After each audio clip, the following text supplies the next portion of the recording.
नमस्कार दर्शकों, बचपन से ही आपने कहावत सुनी होगी, अपने पैर पर कुल्हाड़ी मारना। इसका जीता जागता उदाहरण आपको आज इस वीडियो में देखने को मिलेगा। मामला है उत्तराखंड हल्द्वानी का, जहां संत रामपाल जी महाराज के नाम दीक्षा केंद्र के बाहर कुछ अवांछित तत्वों द्वारा सड़क पर नारेबाजी की गई, गाली गलौज किया गया, धमकियां दी गई और पवित्र ग्रंथों को जलाया गया। इनका आरोप था कि संत रामपाल जी महाराज का ज्ञान सनातन धर्म के विरुद्ध है। इनकी किताबों में गंदी गंदी बातें लिखी हैं।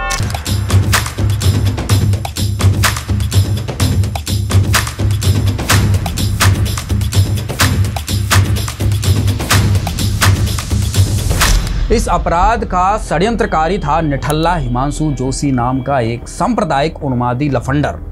इसका उद्देश्य था कि संत रामपाल जी महाराज के प्रति लोगों को भड़का दिया जाए, जिससे आपस में लड़ाई झगड़े हो जाएं, खून खराबा हो और इसकी दाल रोटी चलती रहे जब इसको कहीं जाकर शांति मिले, क्योंकि ये उपद्रवी है और उपद्रवियों की पहचान होती है कि वो दंगे फसाद करते ही रहते हैं। और आप जब इसकी फेसबुक प्रोफाइल चेक करोगे तो हमेशा ही इसकी फेसबुक पोस्टों में दंगे फसाद वाली पोस्ट ही मिलेंगी। हमेशा हिंदू मुस्लिम लड़ाई झगड़े को उकसाने वाली पोस्ट करता रहता है। ये पत्तल चाट हिमांशु जोशी उपद्रवी, जो हिंदुओं का मसीहा बनना चाहता है, जो नंबर 1 का सड़क छाप गुंडा व्यक्ति है।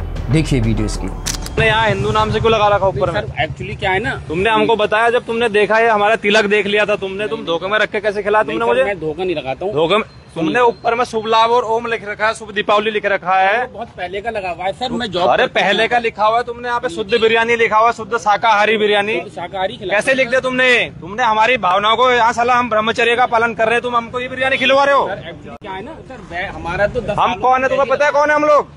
कहाँ से हम लोग? कोई बात नहीं, तो मैं तुम्हारे हाथ की बिरयानी खाएंगे हम, चाहते थे या तो वहाँ पे नाम लिख के खिलवाते तो पता लग जाएगा क्या है करके। ये राष्ट्रीय सेवा संघ RSS से हम लोग कैसे खिलाते तुमने यहाँ पे? जब देख के भी सर मैं वेज ही हूँ। तुमने अपना नाम बताना चाहिए था ना हमको। तुम वेज हो चाहे कुछ भी हो, हमें खिलाओगे क्या? ब्राह्मण आदमी को खिलाओगे तुम? पूछ लेते सर आप। अरे हम क्या पूछते? तुम्हारा ऊपर जब देख लिया हमने, वहाँ पे तुमने अपना नाम क्यों नहीं लिखा हुआ है? आप पूछ लेते तो मैं आपको क्या पूछता मैं तुमसे? तुम हिंदू हो मुस्लिम हो, तुमसे पूछता मैं यहाँ पे? सर मैं वेज ही। यहाँ पे ऐसे नाम से चला रहे हो? बताओ, शुभ दीपावली तुमने लिखा हुआ है यहाँ पे, तुम शुभ दीपावली ओम लगा के चल रहे हो, नींबू मिर्ची टांग के। इसकी भरपाई किसी कीमत पे नहीं हो पाएगी, मैं बता रहा हूँ। जो तुमने कर दिया हमारा धर्म भ्रष्ट ना। सर आप इंक्वायरी कर हम लोग, अरे इंक्वायरी क्या करना है? तुम्हारे हाथ का थोड़ी खाएंगे यार। तुम कितना ही शुद्ध खिला दोगे, तुम्हारे हाथ का थोड़ी ना खाऊंगा। अरे उनको पता ही नहीं है। वेज ही है मेरा सर। अरे वेज से मतलब थोड़ी है, तुम्हारे हाथ का थोड़ी खाएंगे। तुम फल भी खिलाओगे हम, तो वो भी तुम्हारे हाथ का पानी ना पिए हम। सर कोई बात कैसे खिलाओगे तुम हमको? नाम पूछ लेते सर, गलती होगी मेरी। अरे नाम क्या पूछेंगे? नाम ठेले पे लिखोगे ना अपना। योगी जी ने जब कह रखा है तुम्हें यहाँ पे लिखोगे इस रूल के तहत। तुम्हारा फूड लाइसेंस दिखाओ मुझे, कहाँ पे है फूड लाइसेंस? दर्शकों, इस वीडियो से भी स्पष्ट तौर पर नजर आ रहा है कि ये व्यक्ति फिरका परस्त है, यानी नफरत फैलाने वाली घटिया सोच रखने वाला कीड़ा है। दर्शकों, एक वीडियो और देखिए।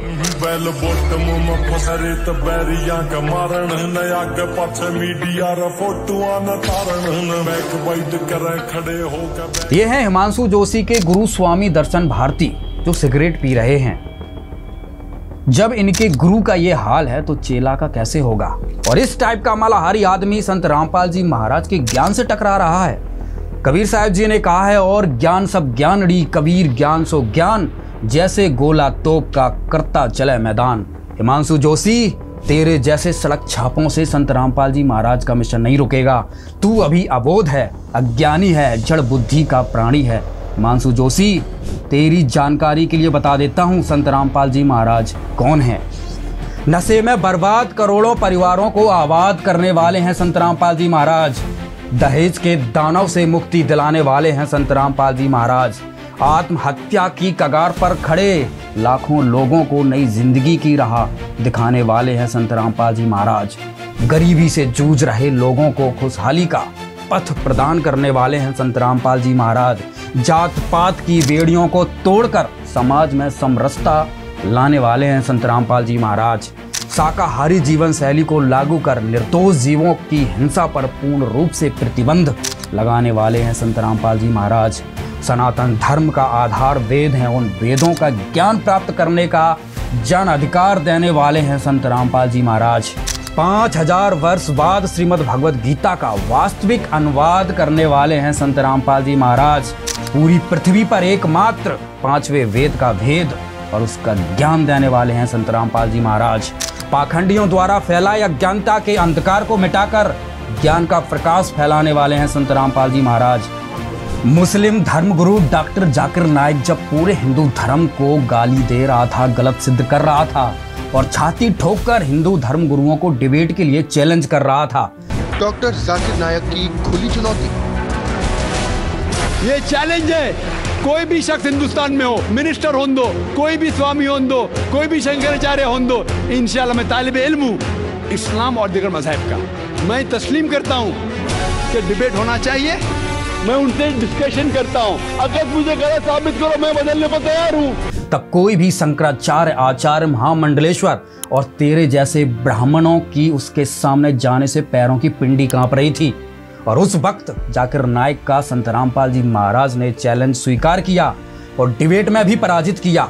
डॉक्टर जाकिर नाइक के इस चैलेंज को स्वीकार करता हूं, लेकिन अपने उस वायदे को याद रखना जिसमें कहा है कि जो मुझे झूठा सिद्ध कर देगा, गलत सिद्ध कर देगा, मैं अपने आप को बदल लूँगा। चैलेंज आपको 10 पॉइंटों पर झूठा कर दूंगा सिद्ध, और कभी भी आकर के वो आध्यात्मिक ज्ञान चर्चा कर सकते हैं। वो हैं हिंदू धर्म की इज्जत बचाने वाले संत रामपाल जी महाराज। हजारों वर्षों से धर्म गुरुओं द्वारा फैलाए जा रहे अंधविश्वास के खिलाफ मशाल जलाने वाले हैं संत रामपाल जी महाराज। समाज में व्याप्त भ्रष्टाचार और अव्यवस्था के खिलाफ खड़े होने वाले हैं संत रामपाल जी महाराज।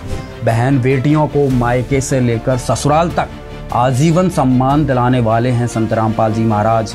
गीता अध्याय 4 श्लोक 34 में जिस तत्वदर्शी संत की खोज करने के लिए अर्जुन को कृष्ण के द्वारा बोला गया, वो तत्वदर्शी हैं संत रामपाल जी महाराज। सभी धर्मों के पाखंडियों और पाखंड का भंडाफोड़ करने वाले एकमात्र जगत गुरु है संत रामपाल जी महाराज। जिसका दुनिया में कोई नहीं, उसका सहारा है संत रामपाल जी महाराज। खतरनाक से खतरनाक बीमारियों को भक्ति की शक्ति से खत्म करने वाले हैं संत रामपाल जी महाराज। गीता अध्याय 18 में बताए गए सनातन परम धाम में स्थायी निवास अर्थात मोक्ष दिलाने वाले हैं संत रामपाल जी महाराज। लिस्ट बहुत लंबी है हिमांशु बाबू। हिंदू मुसलमानों के नाम पर रोटी सेंक कर पेट भरने वालों, तुम क्या जानो हु इज संत रामपाल जी महाराज।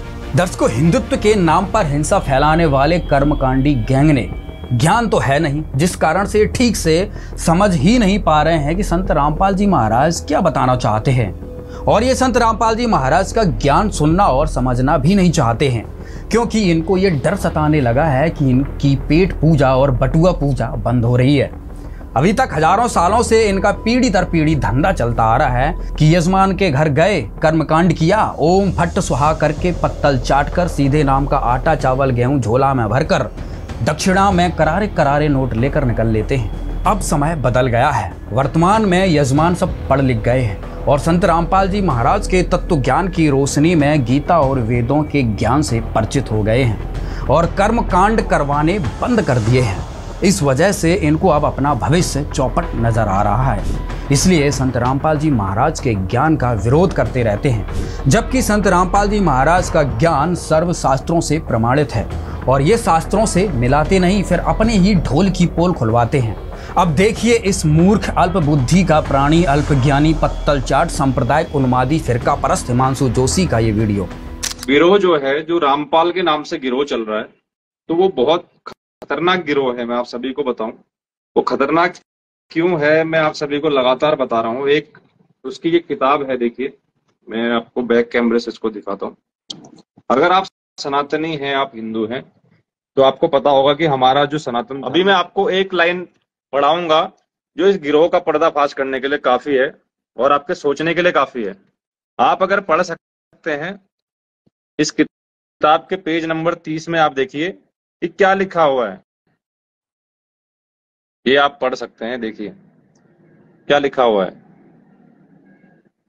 ये ऐसे शब्द हैं कि मैं पढ़ नहीं सकता, मैं तो चाहता था कि मैं दिखाऊं भी नहीं आप सभी को।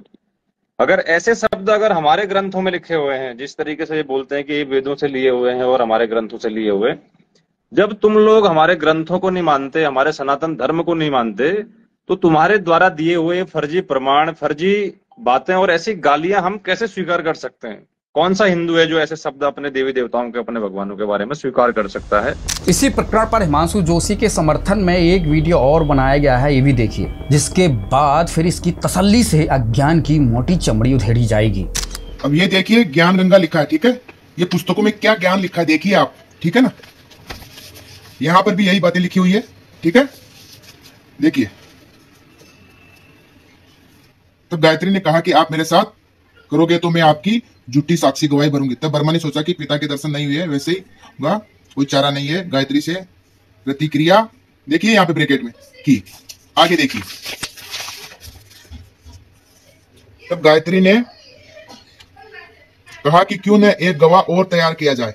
देखिए, एक गवाह तो गायत्री को किया, क्या क्या क्रिया करके, इतनी गलत बातें लिखा है इसने, ठीक है। वर्मा ने कहा बहुत ही अच्छा। तब गायत्री ने शब्द शक्ति से एक लड़की पूर्ववती नाम की पैदा की तथा उसने दोनों ने कहा कि आप गवाही देना कि वर्मा ने पिता के दर्शन किया। तब पूर्ववती ने कहा कि मैं क्यों झूठी गवाही दूं। हाँ, यदि वर्मा मेरे साथ रति क्रिया, यहां ब्रैकेट में देखिए, करे तो गवाही दे सकती हूं। देख लीजिए कितनी गंदी बात लिखा है, देख लीजिए आप, ठीक है ना, दे सकती हूँ। गायत्री ने वर्मा को समझाया, उकसाया और कोई चारा नहीं है। तब वर्मा ने पूर्ववती से देखिए किया तो तीनों मिलकर आदि माया के पास आए। दोनों देवियों ने उपरोक्त शर्त इसलिए रखी थी, वर्मा माता के सामने हमारी झूठी गवाही को बता देगा तो माता हमें साफ दे देगी, इसलिए उसे भी दोषी बना दिया। देख लीजिए कितनी कितनी गंदी बातें लिखी है, ठीक है। दुर्गा माता से वर्मा को उत्पन्न बता रहे हैं, फिर गायत्री माता उनसे उत्पन्न बता रहे हैं, ठीक है। और भाई बहन होते हैं ना, कितनी गंदी गंदी बातें, ये मनगढ़ंत लिखा, कहीं पर भी ये सब बातें लिखी नहीं है, ठीक है। बाद में एक पुत्री उत्पन्न करते हैं, उसके साथ भी वही क्रियाएं, देख लीजिए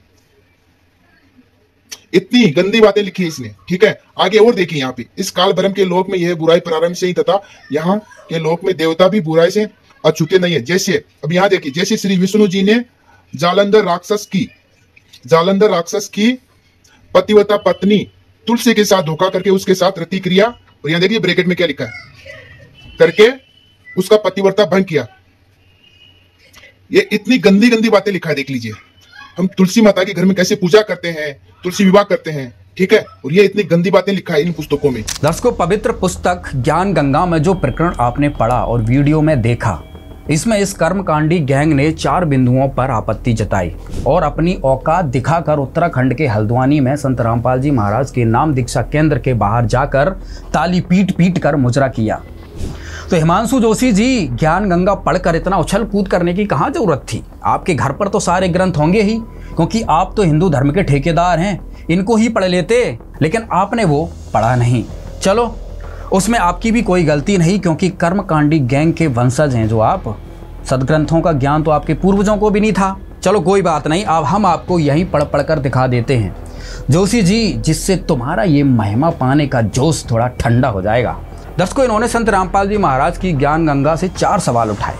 गायत्री के साथ ब्रह्मा जी ने संभोग किया, पुहुपवती के साथ भी ब्रह्मा जी ने संभोग किया, ब्रह्मा जी को संभोग करके बताया है, और विष्णु जी ने तुलसी के साथ संभोग किया, शिव जी ने मोहिनी रूप देखकर वीरपात कर दिया। दर्शकों, ये लोग इन 4-5 बातों को लेकर बवंडर उठा रहे हैं। जो पवित्र ग्रंथ ज्ञान गंगा में संपूर्ण सृष्टि रचना के विवरण में ब्रह्मा का अपने पिता काल ब्रह्म की प्राप्ति के लिए प्रयास नामक प्रकरण में ये कथा संत रामपाल जी महाराज द्वारा बताई गई है, जो 100% सत्य है। लेकिन इसका जवाब भी हम आपको जरूर देंगे, इसके साक्ष्य देंगे। दर्शकों, इसमें जो प्रमाण दिया गया है, जिस गायत्री और पुहुपवती का वर्णन है, ये प्रकरण कबीर सागर से लिया गया है। तो पहली बात तो यह है कि ब्रह्मा जी ने जिस गायत्री के साथ संभोग किया, वो ये गायत्री नहीं है जिसके ऊपर ये मूर्ख लोग ऑब्जेक्शन कर रहे हैं। वो गायत्री अलग है, जिसको हिंदू समाज नाश करता है, जिसको हिंदू समाज मानता है, माता देवी मानता है। यहाँ उसके बारे में नहीं कहा गया है। इससे स्पष्ट है कि ब्रह्मा जी ने जिस गायत्री के साथ संभोग किया, उस गायत्री को तो दुर्गा ने श्राप दे दिया था कि तूने झूठ बोला है, तू मृत्यु लोक में गाय बनेगी, तेरे कई सांड पति होंगे। उस गायत्री की कहानी वहीं समाप्त हुई। दूसरी बात, पुहुपवती का जो विवरण है, उसमें पुहुपवती को भी झूठ बोलने की सजा मिली। उसी तरह दुर्गा जी ने पुहुपवती को श्राप दिया कि तू ऐसी जड़ी बूटी बनेगी जो गंदे स्थान पर जन्म लेगी। वो उस तरह बन गई। इसके साथ पुहुपवती की भी कहानी समाप्त हुई। दर्शकों, यह प्रकरण संत रामपाल जी महाराज ने विस्तार पूर्वक ज्ञान गंगा पुस्तक में समझाया है। यदि इन कर्मकांडी गैंग ने ये प्रकरण सही से पढ़ा और समझा होता तो ये बकवाद नहीं करते। संत रामपाल जी महाराज जी ने प्रमाणित किया है कि ब्रह्मा जी ने पिता के दर्शन होने की झूठी गवाही के लिए गायत्री और पुहुपवती को तैयार कर लिया, और गायत्री और पुहुपवती ने ब्रह्मा के साथ संभोग वाली शर्त को पूरा करके जब ब्रह्मा जी, गायत्री और पुहुपवती ने दुर्गा जी के सामने जाकर झूठ बोला, उसके उपरांत दुर्गा जी ने तीनों को श्राप दिया था। गायत्री पुहुपवती के साथ ब्रह्मा जी को भी श्राप दिया था, जिसका प्रत्यक्ष परिणाम आज संसार के सामने है। देखिए एक झलक। ब्रह्मा को शाप, तेरी पूजा जग में नहीं होगी, आगे तेरे वंशज होंगे, वे बहुत पाखंड करेंगे, झूठी बात बनाकर जग को ठगेंगे, ऊपर से तो कर्मकांड करते दिखाई देंगे, अंदर से विकार करेंगे, कथा पुराणों को पढ़कर सुनाया करेंगे, स्वयं को ज्ञान नहीं होगा कि सदग्रंथों में वास्तविकता क्या है, फिर भी मानवश तथा धन प्राप्ति के लिए गुरु बनकर अनुयायियों को लोकवेद शास्त्र विरुद्ध दंत कथा सुनाया करेंगे, देवी देवों की पूजा करके तथा करवा के दूसरों की निंदा करके कष्ट पर कष्ट उठाएंगे। जो उनके अनुयायी होंगे उनको परमार्थ नहीं बताएंगे, दक्षिणा के लिए जगत को गुमराह करते रहेंगे, अपने आप को सबसे श्रेष्ठ मानेंगे, दूसरों को नीचा समझेंगे। जब माता के मुख से यह सुना तो ब्रह्मा मूर्छित होकर जमीन पर गिर गया। बहुत समय उपरांत होश में आया। और अब बात करते हैं ब्रह्मा जी की, जिनसे ब्राह्मण उत्पन्न हुए हैं। आइए अब विस्तार से ब्रह्मा जी के बारे में आपको दिखाया जाएगा।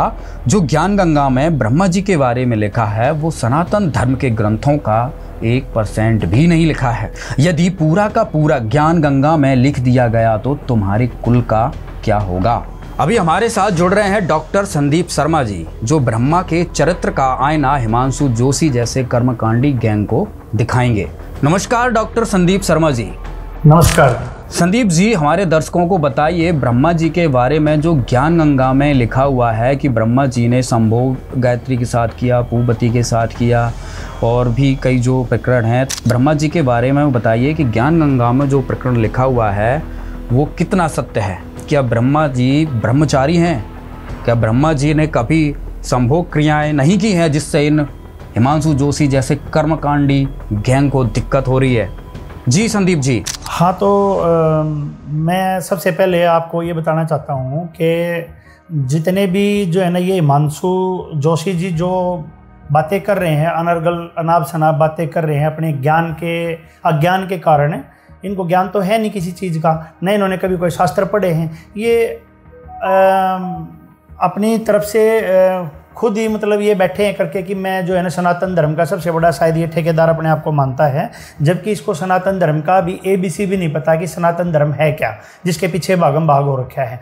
इसने सिर्फ 4 आदमी इकट्ठे करके कोई जुड़ गया है किसी संस्था से, और जो है 4 आदमी वो खड़े करके, और ये अपने आप को थोड़ा सा ये दिखाना चाहता है कि मैं सनातन का सबसे बड़ा हितकारी हूँ, जिससे ये इसकी अपनी TRP बढ़े, 10 लोग इसको जाने, ये अपने आप को फेमस करने के लिए ऐसा कर रहा है। अगर ये सही में सनातन धर्म के बारे में इतना ज़्यादा चिंतित है तो इसकी और जितने भी इसके साथी लोग हैं जो इस तरीके के काम करते हैं और भी जो कर रहे हैं भारतवर्ष में या कहीं और भी, संत रामपाल जी महाराज जी की इन बुकों को लेकर के इन्होंने कि इसमें गलत बातें लिखी हैं संत रामपाल जी महाराज जी ने अपने देवी देवताओं के बारे में। तो सबसे पहले मैं आपको ये बता देना चाहता हूँ कि संत रामपाल जी महाराज जी ने अपनी तरफ से एक भी बात इसमें कोई भी गलत नहीं कही है किसी देवी देवताओं के बारे में। वो इनकी इज्जत करते हैं, वो इनको बल्कि इनकी बहुत ज़्यादा इज्जत करते हैं अपने अनुयायियों को। यहाँ तक कि मैं बता देता हूँ कि सबसे पहले वो इन्हीं देवी देवताओं के जो है ना नाम मंत्र देते हैं।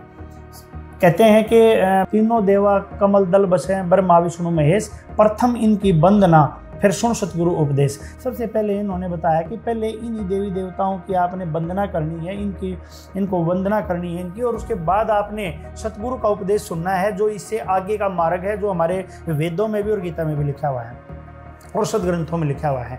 तो जो भी ये बातें ये उठा रहे हैं कि इन्होंने जैसे उठाया है कि प्रकरण उठाया है कि गीता तेरा ज्ञान अमृत में, ज्ञान गंगा में इन्होंने एक प्रकरण उठा रखा है जो कि कबीर सागर से लिया गया है। कबीर सागर सूक्ष्म वेद भी कहलाता है। कबीर सागर से एक प्रकरण उठा रखा है। उसके अनुराग सागर में जो सृष्टि रचना का एक प्रकरण है, जो कि हमारी सृष्टि रचना हुई कहाँ से स्टार्ट हुई है।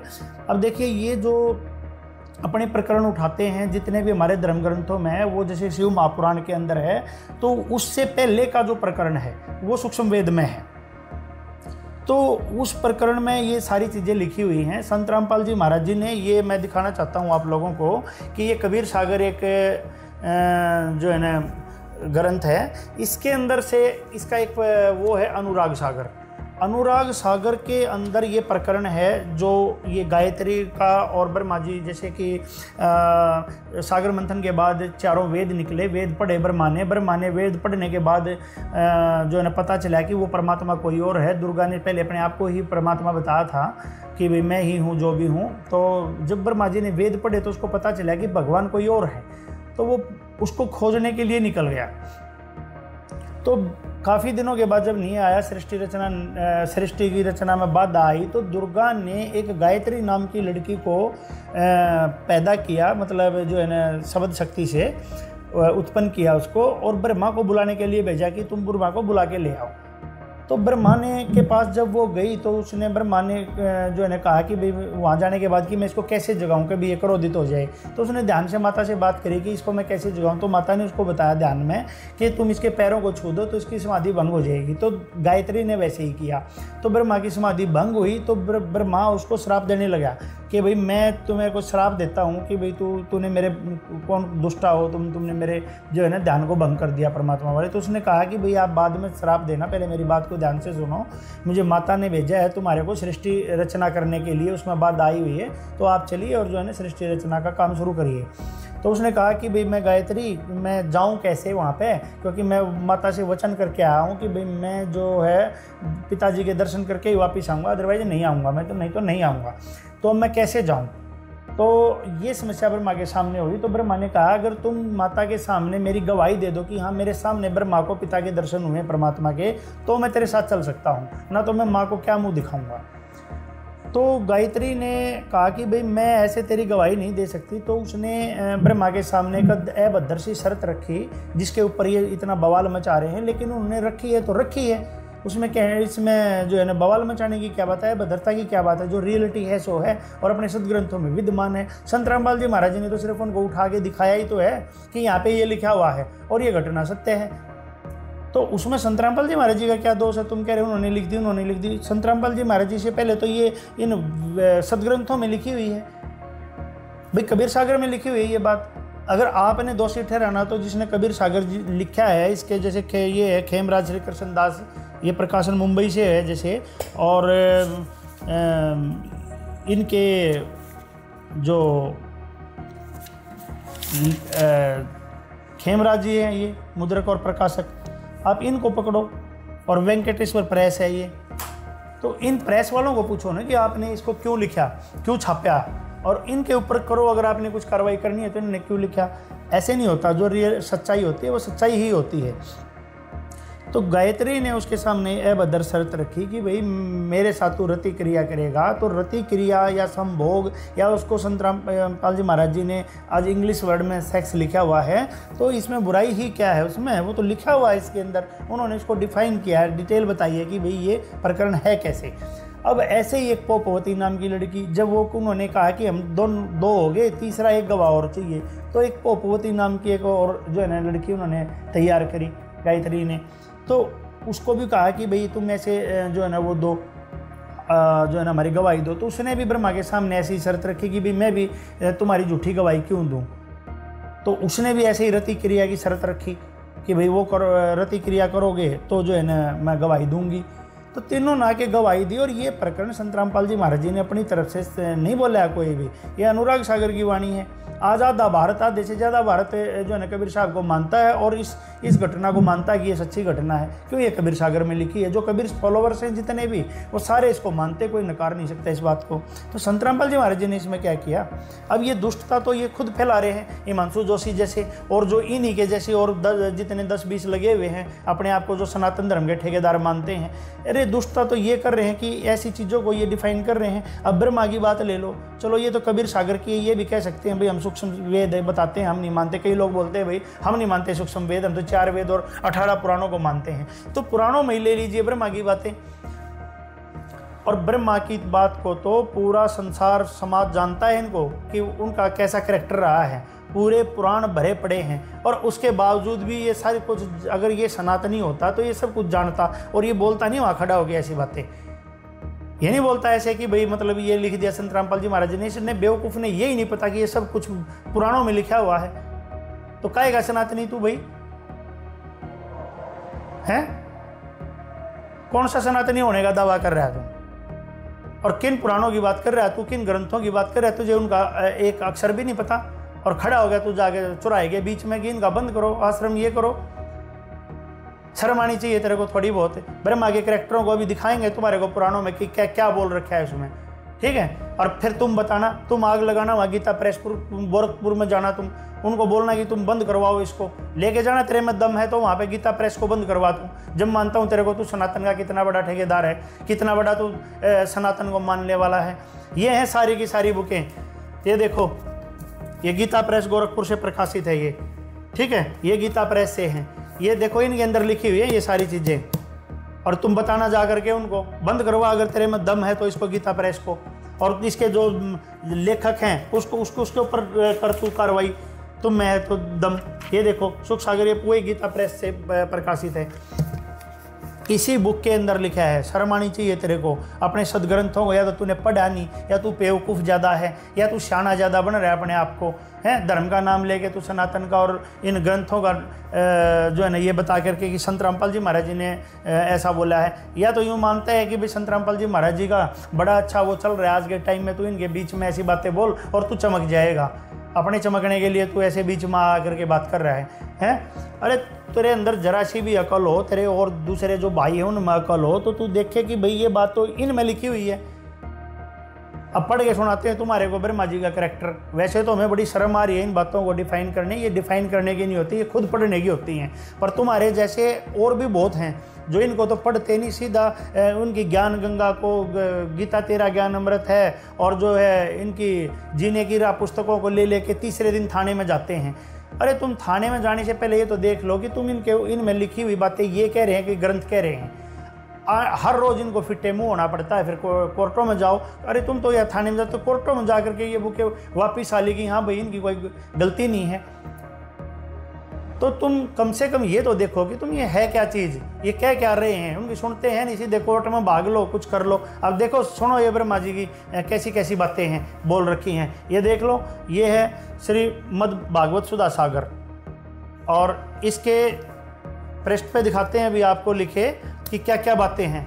ये कबीर सागर है जिसके अंदर लिखी हुई है, ये पूरे फ्लैग लगे हुए हैं भाई। इसको छोड़ो आप, संत रामपाल जी महाराज जी ने जो बात जिस भी किताब में लिख दी ना, वो खुद एक ऑथेंटिक सबूत है। उसके लिखने के बाद आप लोगों को, इतने लोगों ने बोल लिया है, ये सोच लेना चाहिए कि जो इन्होंने लिख दिया वो सबूत के बगैर नहीं होगी वो चीज़, तो तुमने खुद उसको ऑथेंटिक ही मान लेना चाहिए। और नहीं मानोगे, ऐसे आओगे निकल के, तो फिर फिट्टे मुँह होके ही जाना पड़ेगा। क्योंकि तुम ये देख लो तुम किसकी किताबों को उठा रहे हो, और किसकी किताबों को उठाकर और तुम ये सोच रहे हो कि भाई हम इसको गलत साबित कर दें। आज के बाद भी कोई भी किताब और भी कुछ भी करने से पहले 100 बार सोच के उठाना, ना तो फिट्टे मुँह होके ही जाना पड़ेगा तुम्हारे को। शर्म आती है तुम्हारे जैसे हैं सनातनियों पे। सनातनी तो हम हैं, तुम सनातनी हो, तुम्हें एक भी अक्षर नहीं पता अपने सदग्रंथों का। सुनो अब ये क्या कह रहे हैं। ये वही है श्रीमद् भागवत सुधा सागर, और इसके तृतीय स्कंद के अंदर है, और पृष्ठ अध्याय नंबर 12 के अंदर ये लिखा है। इसमें लिखा है कि विदुर जी भगवान ब्रह्मा की कन्या सरस्वती, ये देखो क्या कह रहे हैं विदुर जी को कि भगवान ब्रह्मा की कन्या सरस्वती, ये ब्रह्मा की लड़की है, कन्या है, सरस्वती उसका नाम है, बड़ी ही सुकुमारी और मनोहर थी। हमने सुना है एक बार उसे देखकर ब्रह्मा जी काम मोहित हो गए थे। यद्यपि वह स्वयं वासनाहीन थी, वो वासनाहीन थी स्वयं, सरस्वती नहीं चाह रही थी, लेकिन ये ब्रह्मा जी ही जो है ना काम मोहित हो रखे थे। उन्हें ऐसा अधर्म में संकल्प करते देख उनके पुत्र मारीची आदि ऋषियों ने उन्हें विश्वासपूर्वक समझाया, पिताजी आप समर्थ हैं, फिर भी अपने मन में उत्पन्न हुए काम के वेग को न रोककर पुत्री गमन जैसा दुष्तर पाप करने का संकल्प कर रहे हैं आप। ऐसा तो आपसे पहले किसी भी ब्रह्मा ने नहीं किया और न आगे ही कोई करेगा। जगत गुरु लिखा है इन्होंने। जगत गुरु आप जैसे तेजस्वी पुरुषों को भी ऐसा काम शोभा नहीं देता, क्योंकि आप लोगों के आचरणों का अनुसरण करने से ही तो संसार का कल्याण होता है। फिर आगे लिखा है इन्होंने 33वें इसके अंदर मंत्र में लिखा है, ये 32वां पढ़ा है आपका 29 से लेकर के, और ये 32 तक अभी पढ़ा है। तो 33वां मंत्र है इसमें, जो इसमें ये मंत्र श्लोक बता रखा है, इसमें कहा कि अपने पुत्र मारीची आदि प्रजापतियों को अपने सामने इस प्रकार कहते देख प्रजापतियों के पति ब्रह्मा जी बड़े लज्जित हुए और उन्हें उस शरीर को उसी समय छोड़ दिया। बताओ, ये तो प्रजापतियों ने और उसके पुत्रों ने उसको जाकर के भरीसभा में ये बोला कि भाई तुम कर क्या रहे हो पिताजी, अपनी ही पुत्री के ऊपर जो है ना आप जो है ना डूब गए। तो बताइए, ये संत रामपाल जी महाराज जी ने कहा है कि सुधा सागर और गीता प्रेस गोरखपुर वालों ने कहा है। तुम्हारे अंदर तो इतनी भी अकल नहीं है, तुम इतनी भी जो है ना समझ नहीं कर सकते कि ये लिखा कहाँ है, ये फ्लैग लग रहे हैं ना। हो तो प्रश्न नंबर दोबारा देख लियो भाई, ये रख दिया। अब और दिखाते हैं आपको, कितने दिखाऊंगा मैं यहाँ पे, मेरे पास तो इतने रखे हैं यहाँ पे कि तुम सुनते सुनते मेरे को भी शर्म इतनी आने लग रही है और तुम भी जो है ना वो मानोगे कि भाई ये क्या चीज़ होगी। अपने कोई भी संत रामपाल जी महाराज जी की चीज़ें उठाने से पहले 100 बार सोचा करो, क्योंकि उनकी कोई भी बात बगैर प्रूफ नहीं होती। और समाज में ऐसी दुष्टता फैलाने की ज़रूरत नहीं है और अपने आप को चमकाने की, इससे नहीं चमकता, इससे दुष्टता जाहिर होती है आप लोगों की। ये देखिए, और शिव महापुराण है, प्रथम खंड है और गीता प्रेस गोरखपुर से प्रकाशित है। ये देख लीजिए सारी चीज़ें, कभी सोचे भाई कोई जिल्द लगा दी, अपने यहाँ ला करके देख लेना। गीता प्रेस गोरखपुर से है ये सारा का सारा। अब इसी के इसमें भी आप देखिए, ये रुद्र संहिता है सती खंड के अंदर, और इसके अंदर है ये 28वें से लेकर के 27वें से लेकर के चले हैं। 27वां मंत्र है रुद्र संहिता सती खंड शिव महापुराण। इसके पृष्ठ नंबर 320 से शुरू है ये। इसमें लिखा है कि हे मुने। अब सबसे पहले हम आपको ये बताते हैं, कितनी भी शर्म की बात है इसमें कि आप ये देखिए, जैसे ही इसका ये प्रकरण शुरू होता है, शिव का सती के साथ विवाह, और विवाह के समय शंभु की माया से ब्रह्मा का मोहित होना और विष्णु द्वारा शिव तत्व का निरूपण। इसमें लिखा है कि ब्रह्मा जी बोले, स्टार्टिंग ये ब्रह्मा जी बोले, किसको बोले? हे नारद, अपने पुत्र नारद से, एक पिता अपने पुत्र से ऐसी घटिया बातें कर रहे हैं, आप सुनिए। या तो अब ये लिखने वाले गलत हैं या ये छापने वाले गलत हैं। इनको पकड़, अगर सच में सनातनी है तो, या तेरी टीम सनातनी है तो इनसे पूछ जाकर के ये सवाल जो आज खड़ा हो गए संत रामपाल जी महाराज जी बोल रहे, मेरे वो तो दिखा रहे हैं, उनके मंत्र देते हैं खुद अपने शिष्यों को। शर्म आनी चाहिए तुम्हारे जैसे लोगों को। देखो क्या कह रहे हैं, ब्रह्मा जी बोले हे नारद, अपने बेटे नारद से क्या कह रहे हैं?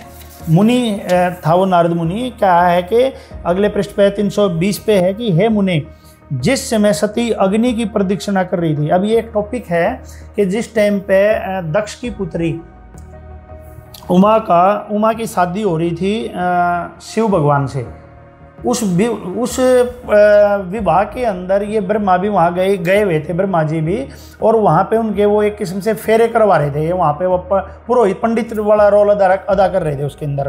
तो अपने छोटे भाई, ब्रह्मा के छोटे भाई हैं शिव सबसे छोटे, और इसने अपने से छोटे भाई की पत्नी के ऊपर कैसी नज़र डाल ली और किस टाइम डाल ली? जब इनका विवाह होने लग रहा था, विवाह मंडप में ही डाल ली। अब ये संत रामपाल जी महाराज जी नहीं कह रहे, अब ये कह रहे हैं, कभी ये संत रामपाल जी महाराज जी के शिष्य आगे ये कह रहे हैं। ये देख लो पहले, इससे पहले कह कौन रहा है? ये गीता प्रेस गोरखपुर से प्रकाशित वाली बुक का शिव महापुराण ये कह रहा है ये बातें। हम वो आपको पढ़ के सुना रहे हैं, और ये भी क्यों सुना रहे हैं? क्योंकि तूने पढ़ी नहीं कभी, इसलिए हमारी मजबूरी होगी ये तुम्हें पढ़ाना। ना तो तुम अगर सही होते तो अपनी पढ़ के जब बात करते आगे, लेकिन अब हमें पढ़ानी पड़ रही है। सुनो इसमें क्या लिखा है। इसमें लिखा है हे मुने, जिस समय सती अग्नि की प्रदक्षिणा कर रही थी, यानी कि अग्नि के चारों ओर चक्कर लगा रही थी, अपनी उस वाले प्रदक्षिणा कर रही थी, उस समय उनके दोनों चरण, दोनों पैर वस्त्र से बाहर आए हुए थे। जब वो खड़ी होकर चक्कर लगा रही थी तो उसका पैर जो है ना दिखने लग रहे थे कुल मिला के। मैंने उन्हें देख लिया, ब्रह्मा जी का ध्यान उनके पैरों पे जाके पड़ा। हे द्विज श्रेष्ठ, शिवजी की माया से मोहित हुआ मैं काम से व्यापक चित्त वाला होकर सती के दूसरे अंगों को देखने लगा। अब ब्रह्मा जी बता रहे हैं अपने पुत्र नारद को, देखो बाप बेटे की कैसी बातें चल रही हैं, कितने बढ़िया बाप बेटे की बातें चल रही हैं, ध्यान से सुनो तुम भी हैं। ये कह रहे हैं कि बेटा नारद, हे द्विज श्रेष्ठ, मैं काम से व्यापक चित्त वाला होकर सती के दूसरे अंगों को देखने लगा। मैं जैसे जैसे सती के अंगों को उत्सुकता पूर्वक देख रहा था वैसे वैसे प्रसन्न हो कामार्थ हो रहा था। मेरे को काम वासना ने ज़्यादा, मैं हर्षित हो रहा था, खुश हो रहा था और काम वासना मुझे ज़्यादा सता रही थी। हे मुनि नारद मुनि, इस प्रकार पतिव्रता दक्ष पुत्री को देखकर कामाविष्ट मन वाला मैं उनके मुख को देखने का इच्छुक हो गया। अब मेरे मन में उसके मुंह को देखने की और इच्छा हुई कि मैं उसके मुंह को भी देखूं। पैरों को देख लिया, मुंह को देखने की इसकी इच्छा होगी, किंतु शिवजी के सामने लज्जा के कारण मैं प्रत्यक्ष सती का मुंह नहीं देख सका, क्योंकि वहाँ शिव भगवान भी खड़े थे। शिव भगवान भी वहीं खड़े थे क्योंकि उनकी शादी हो रही थी, मंडप में खड़े थे। कह रहे हैं वो सामने खड़ा था छोटा भाई शिवजी भगवान, तो मैं इसलिए देख नहीं सका मुँह। और वे भी लज्जा से युक्त होने के कारण अपना मुंह प्रकट नहीं कर रही थी, वो उसने भी अपना मुंह ढका हुआ था। तब सती का मुंह देखने के लिए एक अत्यंत सुंदर उपाय सोचते हुए काम पीड़ित मैंने अग्नि में बहुत सी गीली लकड़ी डालकर घोर धुआं उत्पन्न कर दिया और उस धूमय युक्त अग्नि में धूम युक्त और धूमय युक्त जो है अग्नि में मैंने घृत की थोड़ी थोड़ी आहुति देने लगी, उसमें घी और डाल दिया। लकड़ी गिल्ली, उसमें धुआं उठा और घी डाल दिया और धुआं उठ गया। तब गिल्ली लकड़ी के संयोग से चारों दिशाओं में घोर धुआं फैल गया। इस प्रकार धूमाधिक होने के फलस्वरूप वेदी के चारों ओर अंधकार ही अंधकार हो गया। अब अनेक प्रकार की लीला करने वाले प्रभु महेश्वर के नेत्र भी धूम से व्याकुल हो उठे, यानी कि उनके जो आंखें थी शिव भगवान की, वो धुएं के कारण अंदर घुस गई, तो उन्होंने भी अपने आंखों के आगे ऐसे हाथ हटा लिया। धूम से व्याकुल उठे और उन्होंने दोनों हाथों से अपने नेत्रों को बंद कर लिया। तत्पश्चात उसके बाद काम से पीड़ित मैंने प्रसन्न मन से वस्त्र हटाकर सती के मुंह को देख लिया। वो धुएं का सहारा लेकर शिव जी ने आंखें बंद कर ली और ब्रह्मा ने जाके अपने छोटे भाई की पत्नी का विवाह मंडप में ही उठा के मुंह देख लिया। ठीक है, अब देख लेना भाई कौन है अश्लील चीज़ें और अश्लील बातें कौन कर रहा है। रामपाल जी लिख रहे हैं, महाराज जी लिख रहे हैं, या ये कोई ब्रह्मा जी कर रहे हैं, या ये छापने वाले कर रहे हैं। तुम देख लियो, निर्णय कर लियो और भी देख लियो वह देखने वाले। हे पुत्र, अपने पुत्र को फिर कह रहे हैं ब्रह्मा जी, हे पुत्र, मैं सती के मुख को बार बार देखने लगा। इस प्रकार अवश होकर मैं इंद्रिय विकार से युक्त हो गया, अपने को असंयमित देख संकुचित हो रहा था मैं। और ये ब्रह्मा जी कह रहे हैं कि मैं असंयमित हो रहा था, मैं आश्चर्य से चकित होकर मौन हो गया। भगवान शिव अपनी दिव्य दृष्टि से इसे जानकर क्रोधित होकर कहने लगे। अब भगवान शिव ने इसको जान लिया कि इसने ब्रह्मा के मन में क्या चल रहा है, और उसके ऊपर वो क्रोधित होने लगे। रुद्र बोले, यानी कि शिव भगवान बोले ब्रह्मा को कि हे पाप, बताओ। अब आप कह रहे हो ये संत रामपाल जी महाराज जी इनकी बिला ऐसे कहते हैं वैसे कहते हैं, ये तो फिर भी नहीं कहते, लेकिन ये देख लो ये क्या कहने लग रहे हैं। ये ब्रह्मा जी को कह रहे हैं, हे पाप आत्मा, आपने ऐसा कुत्सित कर्म क्यों किया जो कि विवाह में राग पूर्वक मेरी स्त्री का मुंह देखा। भाई उसने कहा कि जो कि विवाह में उनका दोनों की शादी होने लग रही थी, शिव और उसकी उमा की, कह रहे हैं कि तुमने राग पूर्वक यानी कि प्रेम पूर्वक मेरी स्त्री का मुंह देखा, तूने ऐसा क्यों किया। आप समझते हैं कि शंकर इस कुत्सित कर्म को नहीं जान सकेंगे। हे विधे, इस त्रिलोक में कोई भी बात मुझसे अज्ञात नहीं रह सकती, तो ये कैसे छिपी रहेगी। फिर कहा ब्रह्मा के बारे में, फिर सुनो, हे मूढ़, हे मूर्ख। ब्रह्मा जी को ये मूर्ख कह रहे हैं।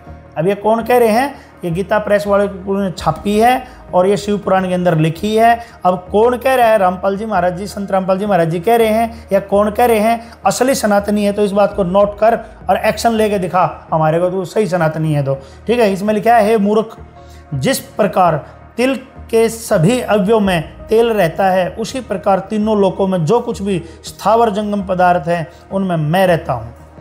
ब्रह्मा बोले कि फिर बोले ब्रह्मा तत्पश्चात विष्णु के प्राय शंकर जी से कहकर विष्णु के वचन का स्मरण कर शूल लेकर मुझ ब्रह्मा को मारना चाहो। त्रिशूल लेकर उसके पीछे पड़ लिए मारने के लिए। अब इसके बीच में ज़्यादा लंबा है प्रकरण, आप लोग पढ़ सकते हो इसमें। तो आगे चल करके इसमें 45 पे लिखा है इसमें कि ब्रह्मा ने कामना युक्त होकर सती को क्यों देखा, इतने अत्यंत गृहित कर्म किया। ये गृहित मतलब घटिया कर्म किया, इसलिए अपराधी ब्रह्मा का वध मैं अवश्य करूंगा। ये शिव भगवान बोल रहे हैं कि मैं इसको मारूंगा जरूर। अब ये पूरा का पूरा विवरण है, आप लोग पढ़ सकते हो, ज़्यादा लंबा हो जाएगा। इसमें आखिरी में फिर 57 में फिर लिखा है कि ब्रह्मा बोले, हे नारद, विष्णु के द्वारा की गई इस प्रार्थना को सुनकर दृढ़ व्रत शंकर जी सभी लोगों को सुनाते हुए भगवान विष्णु से इस प्रकार कहने लगे। विष्णु से कहने लगे शिव जी। महेश बोले, हे देवादेव रमेश, हे विष्णु, हे मेरे प्राण प्रिय तात, मैंने बड़े भाई, मुझको इसका वध करने के लिए मत रोके, क्योंकि यह दुष्ट है। ब्रह्मा जी को ये दुष्ट भी बता रहे हैं, कई पाप आत्मा बता रहे हैं। और अभी ये देख लो तुम, महाराज जी ने तो कहते हैं प्रथम इनकी वंदना, पहले इन देवी देवताओं की वंदना करो। सभी अपनी संगत वालों को प्रथम मंत्र में ये उनके नाम देते हैं, ब्रह्मा विष्णु महेश दुर्गा के। संत रामपाल जी महाराज जी बताते हैं सबसे पहले इनकी वंदना करो और फिर सुनो सतगुरु उपदेश, और फिर सतगुरु का उपदेश सुनो, वो तत्व ज्ञान जो है। और तुम कह रहे हो कि इनकी बेइज्जती करते हैं, अश्लील बातें लिखते हैं। तुम्हारे को जो है ना क्रोध आ रहा है इस बात को देख के। क्रोध अब इस पे दिखाना, इन पे दिखाना करके तुम ये इतने सालों से चलने लग रही गीता प्रेस गोरखपुर। जब से ना तुम्हारे को ये क्रोध आया, जब से ना तुमने कभी ये पढ़े, तुम्हारे कभी पंडितों ने नहीं पढ़ाए तुम्हारे को ये सारी की सारी चीज़ें कि क्या लिखी हुई हैं। जब क्रोध नहीं आया तुम्हारे को, ये तुमने काल उठा रहा है तुम्हारे को, दुष्ट आत्मा तुम खुद होने लग रहे हो दुष्ट। अब ऐसे लोगों का साथ देकर ऐसे पवित्र काम को तुम रुकवा के क्या चाहते हो कि तुम जो है ना अच्छा काम कर रहे हो। और तुम देख लेना ये करके ये रुकने वाला नहीं है ऐसे जैसे तुम सोच रहे हो। आगे पढ़ना क्या लिखा है इसके अंदर। मुझको इसका वध करने से मत रोके, क्योंकि यह दुष्ट है। ब्रह्मा जी के बारे में आपकी पूर्व प्रार्थना को मैंने अगले पेज पे है ये 394 पे 394 पे है इसमें कि आपकी पूर्व प्रार्थना को जिसे मैंने स्वीकार किया था उसे पूर्ण कहूँगा। इस महापापी, ब्रह्मा जी को कह रहे हैं, ये महापापी तथा दुष्ट चतुर्मुख ब्रह्मा का वध मैं अवश्य करूँगा। इससे आगे है कि मैं अपनी की गई प्रतिज्ञा को पूरा करते हुए इस ब्रह्मा का वध करके अन्य सृष्टिकर्ता को उत्पन्न कर लूँगा। अतः हे लक्ष्मीपते, इसका वध करने से मुझे मत रोकिए। देखो कितने मतलब दुखी हो रहा है, उसकी शादी हो रही है, उसकी शादी में ये बैठा है, बड़ा भाई है उसका है, और धुआं करके वहीं उसके कभी पैरों को देख रहे हैं ब्रह्मा जी, कभी उसके मुंह को जो पल्ला ढक रही है थोड़ी सी शर्म के मारे है, उस कपड़े को उठा के देख रहा है और प्रसन्नचित, और जो है ना इसमें लिखा है कि वो राग से युक्त होकर के जो है ना उसको अपने छोटे भाई की पत्नी को वहीं देख रहा है। तो भाई हम क्या कहें, तुम आप लोग देख लो इनके कर्तव्यों को। और सर्वविदित है ये, तो तुम्हारी तो बुद्धि खराब हो रही है जो तुम बार बार ऐसे प्रकरणों को उठा रहे हो। और ये तो दो दिखा दिए तुम्हारे को, शिव महापुराण दिखा दिया और तुम्हारे को भाई कबीर सागर दिखा दिया, और सब ये श्रीमद् भगवत सुधा सागर दिखा दिया आप लोगों को। इसमें बहुत सारी चीज़ें हैं, अब ये उठा के दिखाऊंगा। ये मत्स्य पुराण के अंदर भी ये चीज़ लिखी हुई है, ये फ्लैग लगे हुए हैं। ब्रह्मा सरस्वती का जो है ना संभोग इसके अंदर भी है, मत्स्य पुराण के अंदर। अब ये देख लो, ये भी वही गीता प्रेस पर। अरे सारे पुराण भरे पड़े हैं और तुम बात कर रहे हो कि भाई तुम्हारा खून खुलता है, खून खुलता है तुम्हारा। तो ये यहाँ पे जाकर खोलो ना खून को, पता चले कितना खुलता है तुम्हारा खून है। ये देख लो, ये भी निशान है इसी पे मत्स्य पुराण के अंदर। स्टार्टिंग में ही है अध्याय नंबर 4 मत्स्य पुराण का, पृष्ठ नंबर 22 पे स्टार्ट होता है। ये मत्स्य पुराण है, ये हिंदी अनुवाद गीता प्रेस गोरखपुर से प्रकाशित है। ये भी ये देख लीजिए। माल की बात कर रहे हो तुम, सारे पुराण दिखाएंगे हम तुम्हें उठा के 18 के 18 है। कुछ तो शर्म कर लो तुम। इस समाज को तुम कहाँ लेके जाना चाह रहे हो। अरे संत रामपाल जी महाराज जी ने बताया है, इनको डिटेल पढ़ो इनकी, कि ये भी रजोगुण प्रधान है और वो ये कैसे इनसे विवश होकर के ऐसे काम कौन कर रहा है, पूरी डिटेल बता रखी है। लेकिन ये तब भी इनकी वंदना करने को कह रहे हैं, इनकी पहले इनकी जो है ना आराधना करवाते हैं, साधना करवाते हैं इनकी पहले, और तुम उन्हीं की जो है ना उनको गलत बता रहे हो, उनकी बुकों को कह रहेंगे उनको बंद करो, नामदानों को, आश्रमों को। थोड़ी शर्म तुम करो, अगर सनातनी हो तो ढंग से पढ़ लो। संत रामपाल जी महाराज जी से और उनके शिष्यों से बढ़कर कोई सनातन धर्म पे आज नहीं चल रहा है। ध्यान से पढ़ लेना, एक एक बात का जवाब दे देंगे आपको। एक एक बात प्रश्न करो, एक एक बात का जवाब मिल जाएगा तुम्हारे को, और सनातनी कौन है इस चीज़ का कंप्लीट पता चल जाएगा। सनातनी कभी उग्रवादी की तरीके से ऐसे लड़ाई झगड़े नहीं करते। ज्ञान है तो ज्ञान का जवाब ज्ञान से देके दिखाओ, तुम्हें पता चले हाँ तुम कितने सनातनी और ज्ञानी हो। देखो इसमें भी क्या लिखा है मत्स्य पुराण में, प्रश्न नंबर 22 पर लिखा है, परंतु वह स्त्री सरस्वती, वह स्त्री सरस्वती, इसको अभी यहाँ पे ये शतरूपा भी कहते हैं इसको, जो कि शतरूपा तो मनु की पुत्र पत्नी थी। वह स्त्री सरस्वती शतरूपा नाम से विख्यात हुई, और वही सावित्री, गायत्री और ब्रह्माणी भी कही जाती है। इस प्रकार ब्रह्मा ने अपने शरीर से उत्पन्न होने वाली, यहाँ सावित्री लिखा है लेकिन ऊपर सरस्वती है, सावित्री तो इनकी पत्नी थी, को अपने पुत्री के रूप में स्वीकार किया। यानी कि उस सरस्वती को इन्होंने अपनी पुत्री के रूप में स्वीकार किया। यहाँ सावित्री लिखा है तो पत्नी थी, परंतु तत्काल ही उस सावित्री को देखकर वे सर्वश्रेष्ठ प्रजापति ब्रह्मा मुग्ध हो उठे और यूं कहने लगे, कैसा मनोहर रूप है, कैसा सौंदर्यशाली रूप है। ब्रह्मा को सावित्री के मुख की ओर अवलोकन करने के अतिरिक्त कुछ अन्य नहीं दिखता था। वे बारंबार यही कह रहे थे कि कैसा अद्भुत रूप है, कैसी अनोखी सुंदरता है। तत्पश्चात वह सावित्री झुककर उन्हें प्रणाम करने लगी। तब ब्रह्मा पुनः उसे देखने लगे।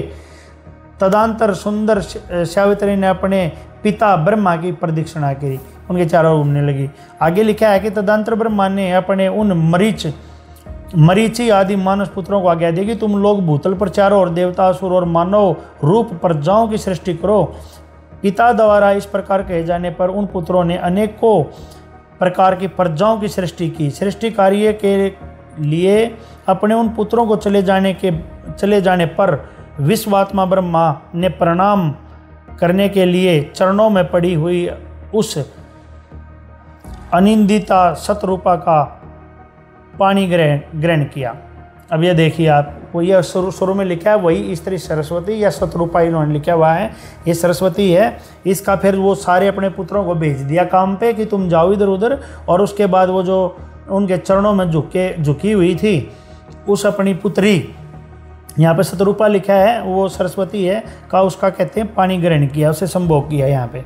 तो बताइए, और इसके बाद उसमें लिखा है तदंतर अधिक समय व्यतीत होने के उपरांत शतरूपा के गर्भ से मनु नाम का पुत्र उत्पन्न हुआ, जिसको स्वयंभू मनु कहते हैं। तो बताइए अब आप ये बात, ये अपनी ही पुत्री के साथ ऐसे करने लग रहा है। भाई ये तो ये काम समाज का जीव भी नहीं करता आज के टाइम में है, और ये वो कर रहे। तो हम तुम्हारी मानने की, पुराणों की मानने के, किसकी मानने? क्या तो तुम यूं ही डिफाइन कर दो सनातन है क्या? तुम्हारे को डेफिनेशन नहीं पता सनातन की है? और सारे पुराण रखे हैं, ये कितने पुराणों का सब पे फ्लैग लगे हुए हैं भाई। कोई भी पुराण और कोई भी ग्रंथ उठा करके सामने आकर के बात कर लेना। और सबसे पहले निवेदन है, उठने से पहले अपने इन ग्रंथों को जो संत रामपाल जी महाराज जी ने डिफाइन कर रखा है ना, अपनी खोल के पुस्तकें पढ़ो, थोड़ा सा जोर लगाओ।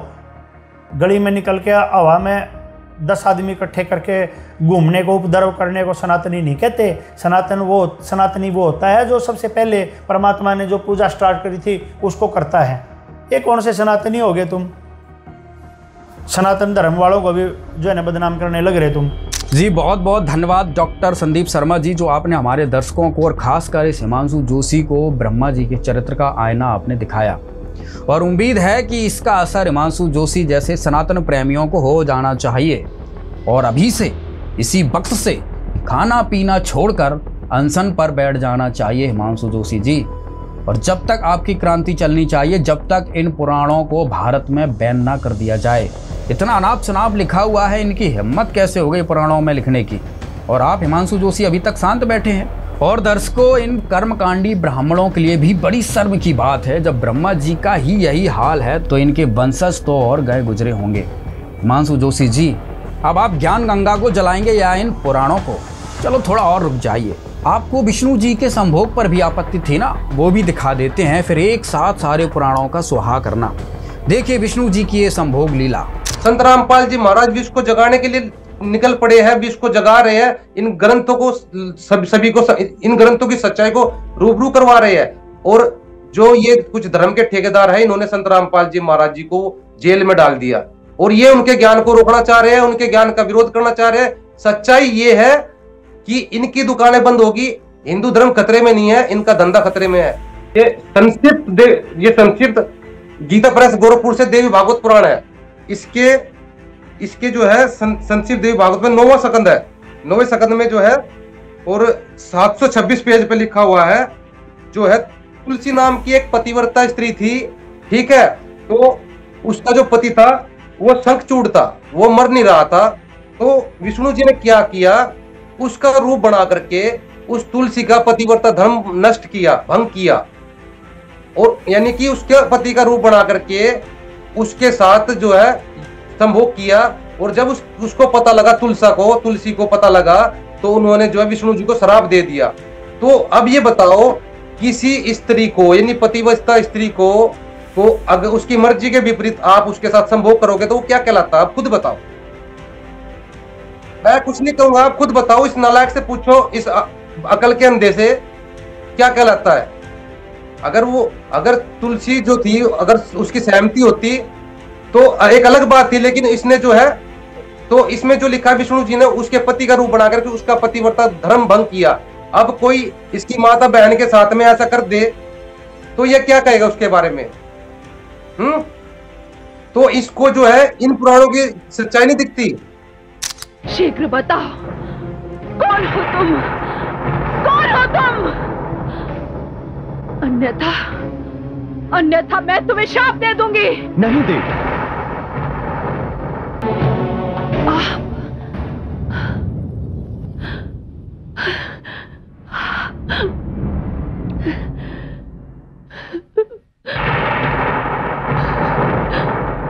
आप त्रिलोकीनाथ हैं,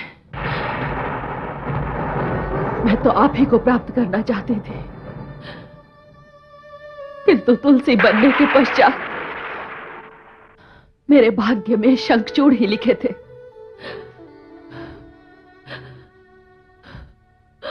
मैं प्रथम बार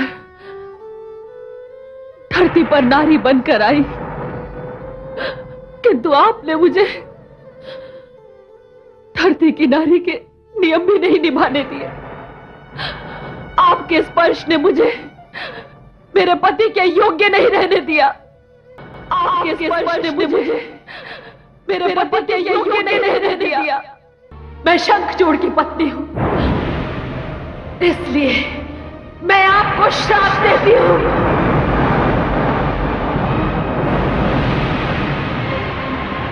कि आप पाषाण बन जाएंगे।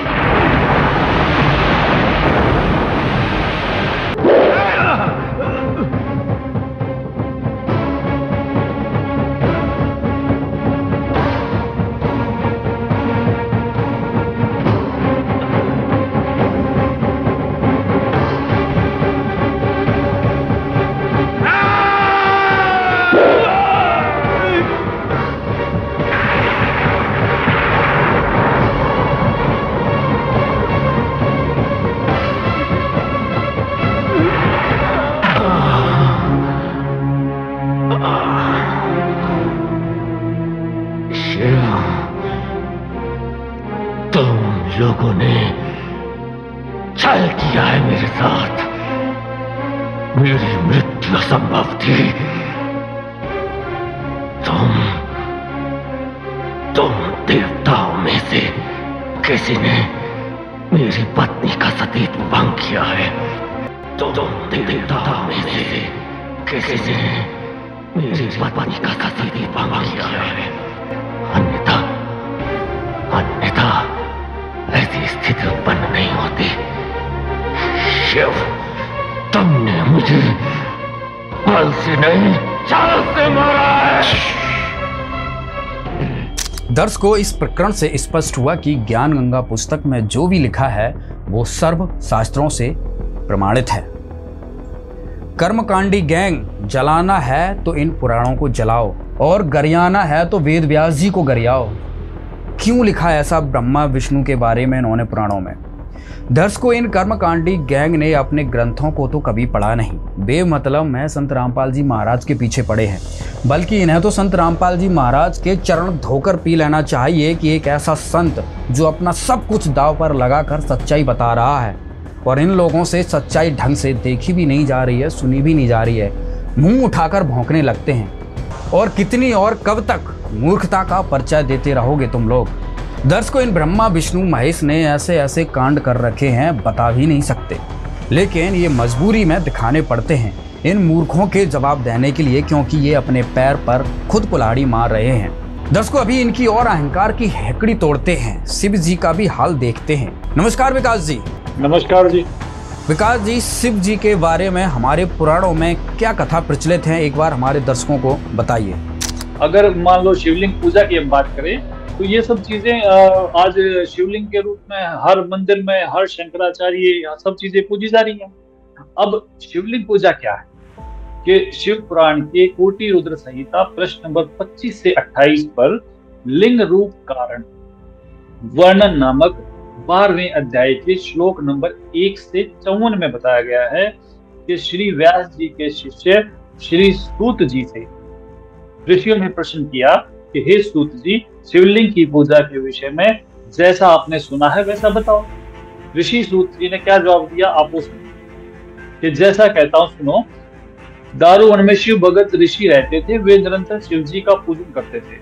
उनकी पत्नियां भी उनके साथ उसी वन में रहती थी। कुछ ऋषिजन एक दिन हवन की लकड़ी लेने के लिए दारुण वन में आए और इसी अंतर में एक व्यक्ति नग्न अवस्था में उस वन में आया और अपने लिंग यानी टांग को हाथ में पकड़कर कामी पुरुष अर्थात व्यभिचारी की तरह निर्लज होकर हिला हिलाकर अश्लील हरकतें करने लगा। ये मैं शिव पुराण पढ़ के सुना रहा हूँ, मेरा इसमें अपना कुछ नहीं है।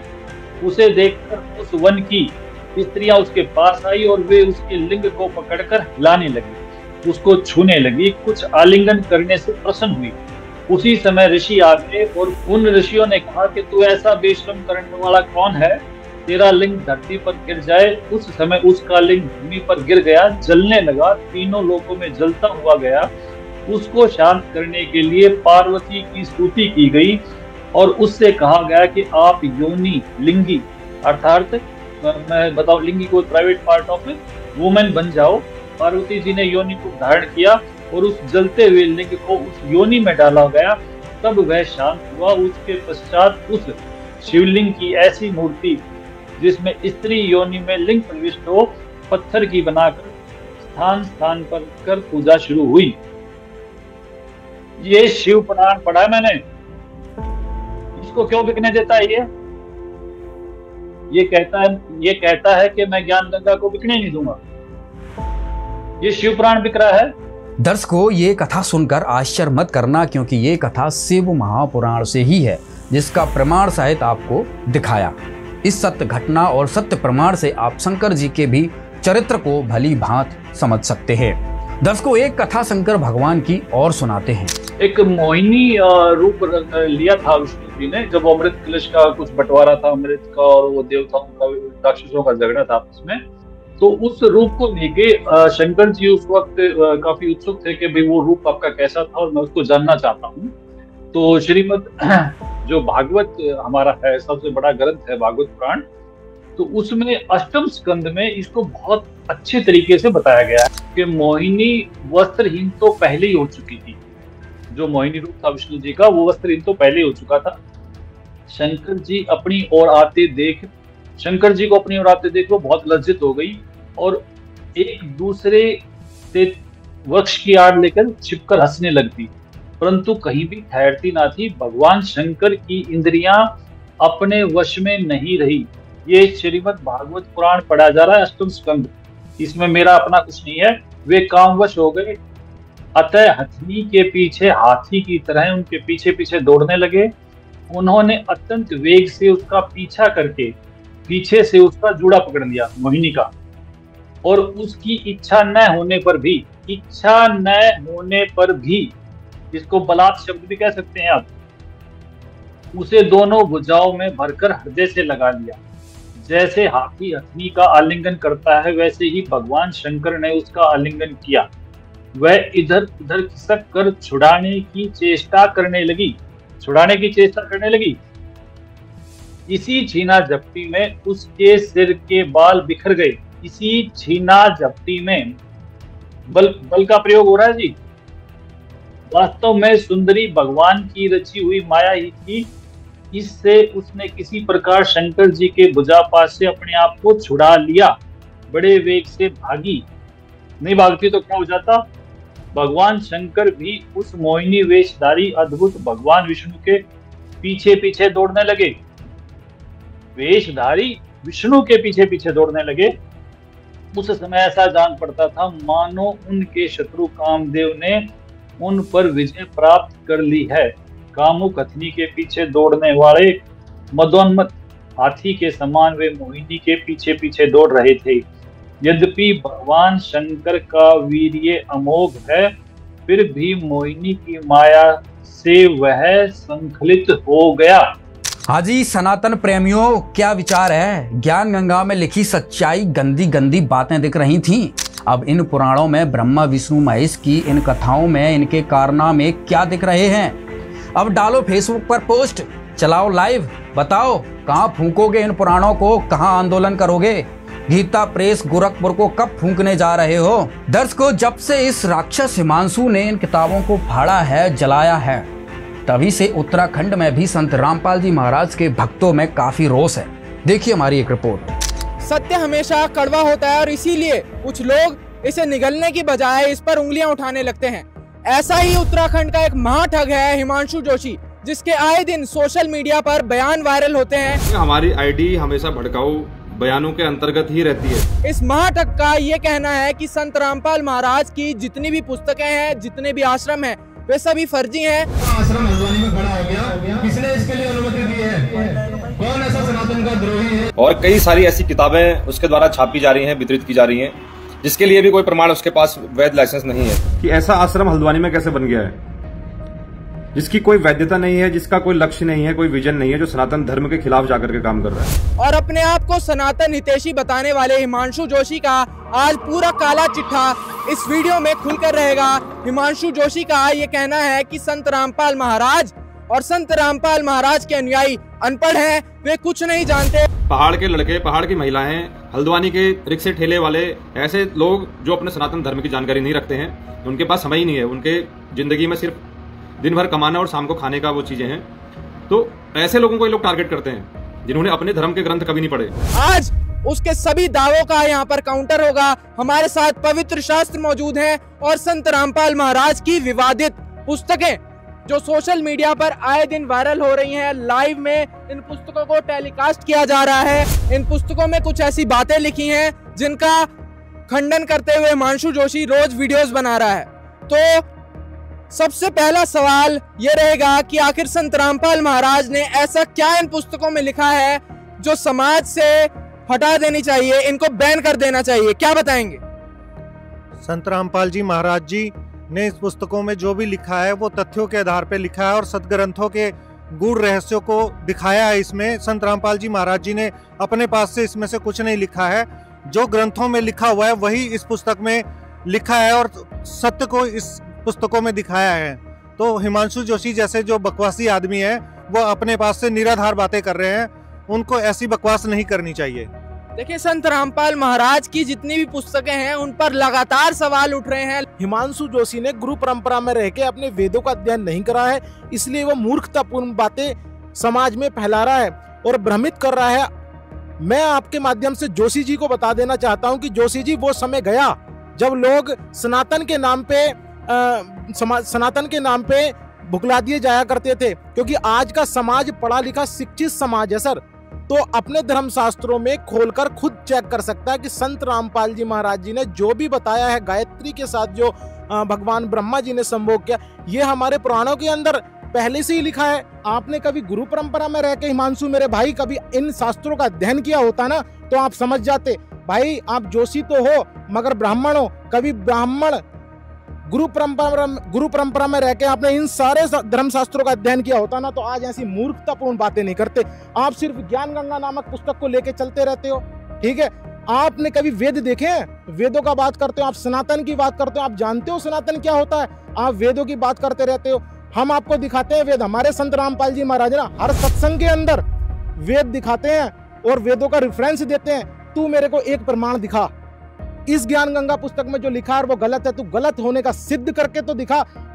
हमारे गुरुजी तेरे को 10 ऐसे प्रमाण दिखाएंगे जिससे सिद्ध होता है, ठीक है मेरे भाई। जो पुस्तकें हमारे को बाजार में उपलब्ध है और सारा समाज पढ़ रहा है, और ये दास आपको सामूहिक रूप से उसको ज्यों का तू आपके समक्ष इस पर्दे पर पढ़ा दे, तो इसमें के ऑब्जेक्शन, नो ऑब्जेक्शन।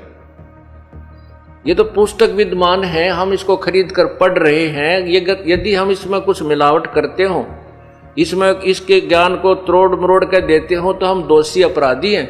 और इस ज्ञान को जो इसमें भर रखा है, लिखा हुआ है, उसको हम जो का तो आपके समझ रख देते हैं। आप भी पढ़ो और मैं भी पढ़ूं और भी पढ़े, इसको तो पढ़ ही रहे हैं। अब वो लोग घबराते हैं कि तुम्हारे ऋषि की, महर्षि की पोल खुल रही है। पोल नहीं खुल रही, ये तो जो का तो लिखा हुआ है, आम समाज पढ़ रहा है इसको। हिमांशु, अगला प्रमाण आपको दिखाते हैं। हमारे गुरुजी ने हमें बताया है, ये शिव महापुराण प्रथम खंड गीता प्रेस गोरखपुर से प्रकाशित है, मंगा के पढ़ लेना, ठीक है।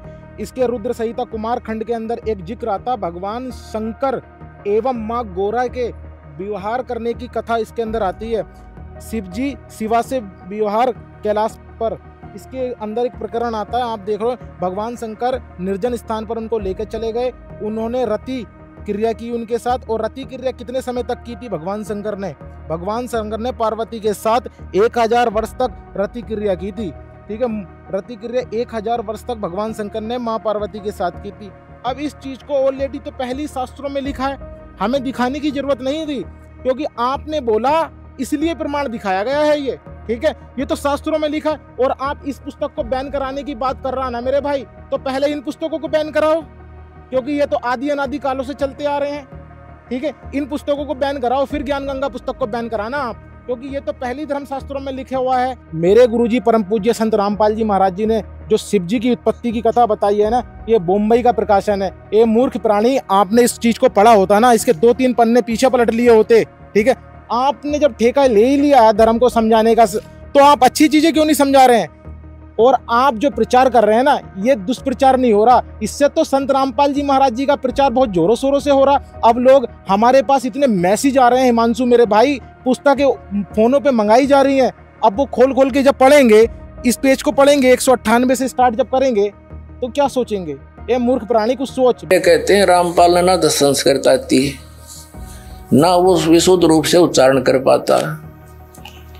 अरे भले आदमियों, जैसे कोई बालक है, छोटा सा बच्चा तोतला बोलता हो, तो माँ उसकी सारी भाषा समझती है। भी केव चाव है, दूध मांगे है, रोटी मांगे है, रोटी कहेगा तो भी माँ समझ जाएगी रोटी मांगे है, दूध दू करेगा तो भी समझ जाएगी दूध मांगे है। तो नो समझ लो, दास उस परमात्मा का बालक है, और मेरा परमात्मा मेरी सारी भाषा समझता है। और इन आचार्यों ने और इन विद्वानों ने, दानद के चेलिया ने सारी उम्र खोदी गछामी करता रहे।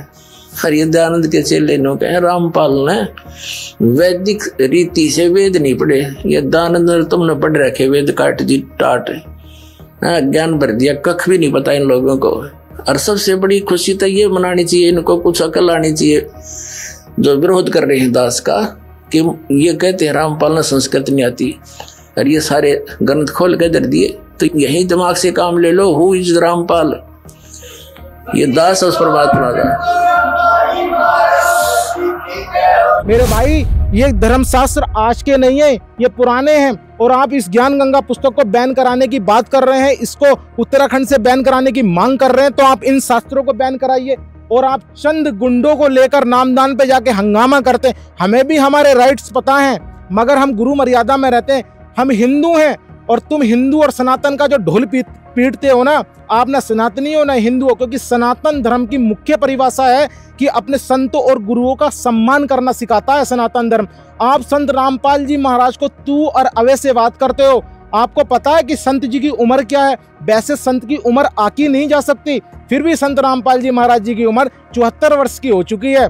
आपको पता है कि 74 वर्ष के व्यक्ति को जो जिसका पूरे वर्ल्ड में जिसकी संस्था कार्य कर रही हो, अरे तेरी 2 कौड़ी की संस्था सिर्फ तेरे वार्ड में काम कर रही है, ठीक है, और जो संस्था पूरे वर्ल्ड लेवल पे काम कर रही है, तू उससे टकरा रहा है और तू कहता है कि इनके फर्जी आइडिया बना रखी हैं, ये कुछ चुनिंदा लोग हैं।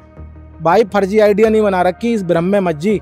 संत रामपाल जी महाराज का ट्विटर पे ट्रेंड करता, विद इन 1 सेकंड के अंदर ट्विटर पे ट्रेंड कर जाता। आए दिन संत रामपाल जी महाराज जी का हैशटैग ट्विटर पे ट्रेंड करने लगता है, ठीक है, वर्ल्ड वाइड। तुझे को पता भी है तू कितनी बड़ी संस्था के साथ आकर टकराव कर रहा है? तू चंद पैसों के चक्कर में यार तू ये क्या कार्य कर रहा है? हिमांशु जोशी की टीम से और सभी दर्शकों से जो हमारी इस वीडियो में बने हुए हैं, हम सभी से गुजारिश करेंगे, जो भी प्रमाण संत रामपाल महाराज के शिष्य अपने पुस्तकों में लिखते हैं या फिर उन्होंने जो प्रमाण दिखाए हैं, वो सभी प्रमाण आप क्रॉस चेक करें। हिमांशु जोशी का ये कहना है कि संत रामपाल महाराज की ये जो पुस्तकें हैं ज्ञान गंगा, ना तो वो रजिस्टर्ड है, समाज से बैन कर देना चाहिए, ये सनातन विरोधी पुस्तकें हैं। पहली बात तो फर्जी पुस्तकें उसके लिए होंगी, हमारे लिए नहीं है और समाज के लिए भी नहीं है। शायद उसको लग रही हैं क्योंकि सत्यता को बता रहे हैं संत रामपाल जी महाराज, तो शायद हो सकता है कि उसको वो सत्यता हजम नहीं हो रही हो। पहली बात तो सर ये रजिस्टर्ड हैं, ISBN नंबर है हमारे पास, इंटरनेशनल स्टैंडर्ड बुक नंबर जो होता है वो बुक नंबर भी है हमारे पास, यानी कि ISBN से रजिस्टर्ड हैं संत रामपाल जी महाराज जी की जितनी भी पुस्तकें हैं। और पहली बात और ये भी क्लियर कर दें हिमांशु जोशी जी, ये शास्त्रों से प्रमाणित है। लगता है शायद आपने शास्त्र नहीं पढ़े तभी आप ये ऐसी बातें कर रहे हैं। शास्त्र पढ़े होते तो आप ये ऐसी बातें ही नहीं कर रहे होते। और आज की बात, समाज की बात बताई जाए तो अगर ये पुस्तक में कुछ अश्लीलता होती तो इतने महान अधिवक्ता, नेता, अधिकारी लोग इस पुस्तक को बड़े प्यार के साथ पढ़ते हैं और लेते हैं कि हाँ, क्या वाकई में संत रामपाल जी महाराज जी के साहित्य में जो दर्शाया गया है क्या वो वाकई ही सत्यता के साथ प्रमाणित है या नहीं। माननीय सुप्रीम कोर्ट के महान अधिवक्ता श्री सुरेश चंद्र जी ने खुद इस पुस्तक को, यानी कि उन्होंने ये बोला कि इस पुस्तक का नाम ज्ञान गंगा नहीं ज्ञान सागर होना चाहिए। वो इतने पढ़े लिखे शिक्षित युवा ने जब ये बात बोली तो क्या बाकी लोग अनपढ़ ठहरे हैं क्या, जो उन लोगों को ये समझ में नहीं आएगी?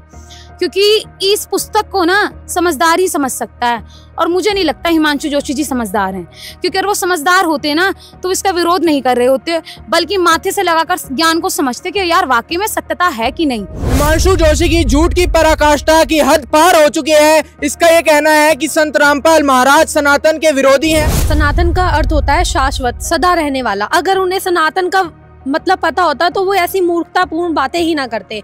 जो ज्ञान आज से हजारों वर्ष पूर्व लुप्त हो गया था, आज संत रामपाल जी महाराज जी ने उसे शास्त्रों से ही प्रमाणित करके दोबारा उसका पुनरुत्थान करा है और दोबारा समाज को सनातन धर्म का मतलब बताया। और जो शास्त्रों में ज्ञान है सनातन धर्म को लेकर के वो समाज को बता रहे हैं और अपने शिष्य को मार्गदर्शन दे रहे हैं कि हमारे शास्त्रों में क्या चीज लिखी है और क्या चीज नहीं लिखी। आज संत रामपाल जी महाराज जी ने फैक्टफुल डिबेट यूट्यूब चैनल के माध्यम से सनातन धर्म के पतन की कहानी संत रामपाल जी महाराज जी की जुबानी के 5 part factful debate YouTube channel पे आ चुके हैं। आप उसे भी जाके देख सकते हैं। उसमें जो भी बात कही गई है वो सब शास्त्रों से प्रमाणित है, कोई भी बात मनगढ़ंत नहीं है जैसे कि आप आज बना रहे हैं। अगर आपको ज्ञान होता, शास्त्र आपने कभी भी खोल के पढ़े होते तो आपको सनातन का मतलब पता होता और आप जानते कि संत रामपाल जी महाराज जी जो ज्ञान दे रहे हैं वो शास्त्रों से प्रमाणित ज्ञान है। तो जो संत रामपाल जी महाराज जी और जो उनके शिष्य हैं ना, वो सनातन धर्म के हितैषी हैं, सनातन धर्म के विरोधी नहीं है। और आपको ये बात समझनी होगी, जितनी जल्दी आप इस बात को समझ लेंगे ना, ये आपके लिए ज्यादा सही रहेगा। दर्शकों, मुद्दा बहुत ही गंभीर है। जब भी सनातन धर्म की बात आती है तो ये हिमांशु जोशी लगातार अपने लाइव में चिल्लाता रहता है कि संत रामपाल महाराज सनातन के विरोधी हैं। ये जो भी बातें बताते हैं ना तो धर्मशास्त्रों में मेल खाती है। ये गिरोह जिस तरीके से फर्जी प्रचार प्रसार में सीधे साधे हिंदुओं को फंसाता है, पहाड़ के लोगों को जो है गुमराह किया जा रहा है, भोले भाले लोगों को झूठ परोसा जा रहा है, क्या बताएंगे? हिमांशु जोशी, तेरे को शर्म आनी चाहिए। तू एक पहाड़ी कुमानी आदमी होते हुए तो हम पर ऐसे प्रकार के गंदी गंदी बातें करता है। हम वो इंसान नहीं है जो इंसान तू है, इतना गंदा। लोगों से चंदा वसूल कर करके अपना घर का काम चलाता है, अपना घर का खर्चा चलाता है, टैक्सी वालों से कर वसूल करता है, संघ वालों से पैसा जमा करो बोलता है। हम नौकरी वाले आदमी हैं, पढ़े हैं, लिखे हैं, हमें भी हर चीज का ज्ञान है। अगर तेरा DNA पहाड़ी होता तो ऐसा कभी नहीं कहता। तू हल्द्वानी में आकर के अपनी जात औकात भी भूल गया है। हम पढ़े लिखे हैं, अगर तू पढ़ा लिखा है तो ज्ञान चर्चा के लिए आ जा। दिन का है दिन आता हूँ, रात का है रात आता हूँ। सारों हमेशा तेरे लिए दरवाजे खुले पड़े हैं अगर ज्ञान चर्चा करना चाहता है। अगर तू इंसान है, ब्राह्मण का बच्चा है तो ज्ञान चर्चा कर। अगर उग्रवादी करना है तेरे लिए पुलिस और प्रशासन साथ में है। अभी भी उस वक्त है, रावण ने राम को समझने की कोशिश नहीं करी, उसका विनाश हुआ।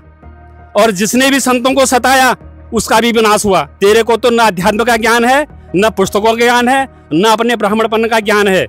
कहते हैं करनी तज कथनी कही, अज्ञानी दिन रात कुकर जो भौंकत फिरा सुनी सुनाई बात। हिमांशु जोशी जो है लोगों को केवल बरगला रहा है, इसका कोई उद्देश्य नहीं है। यह आरएसएस के नाम से आरएसएस को भी बदनाम कर रहा है। इसका जो उद्देश्य है कि लोगों को गुमराह करके संत रामपाल जी महाराज जी के ऊपर खाली कीचड़ उछालना है। यह केवल अपनी राजनीतिक रोटियां सेक रहा है। यह पहाड़ी के नाम से एक कलंक है और पहाड़ियों को केवल बदनाम कर रहा है। इसको पहाड़ से कोई लेना देना नहीं है, केवल अपनी राजनीतिक रोटियों को सेक रहा है। दर्शकों, ज्ञान का जवाब ज्ञान से ना दे करके बार बार लाइव आकर के फेसबुक पे चिल्लाने से कुछ नहीं होने वाला।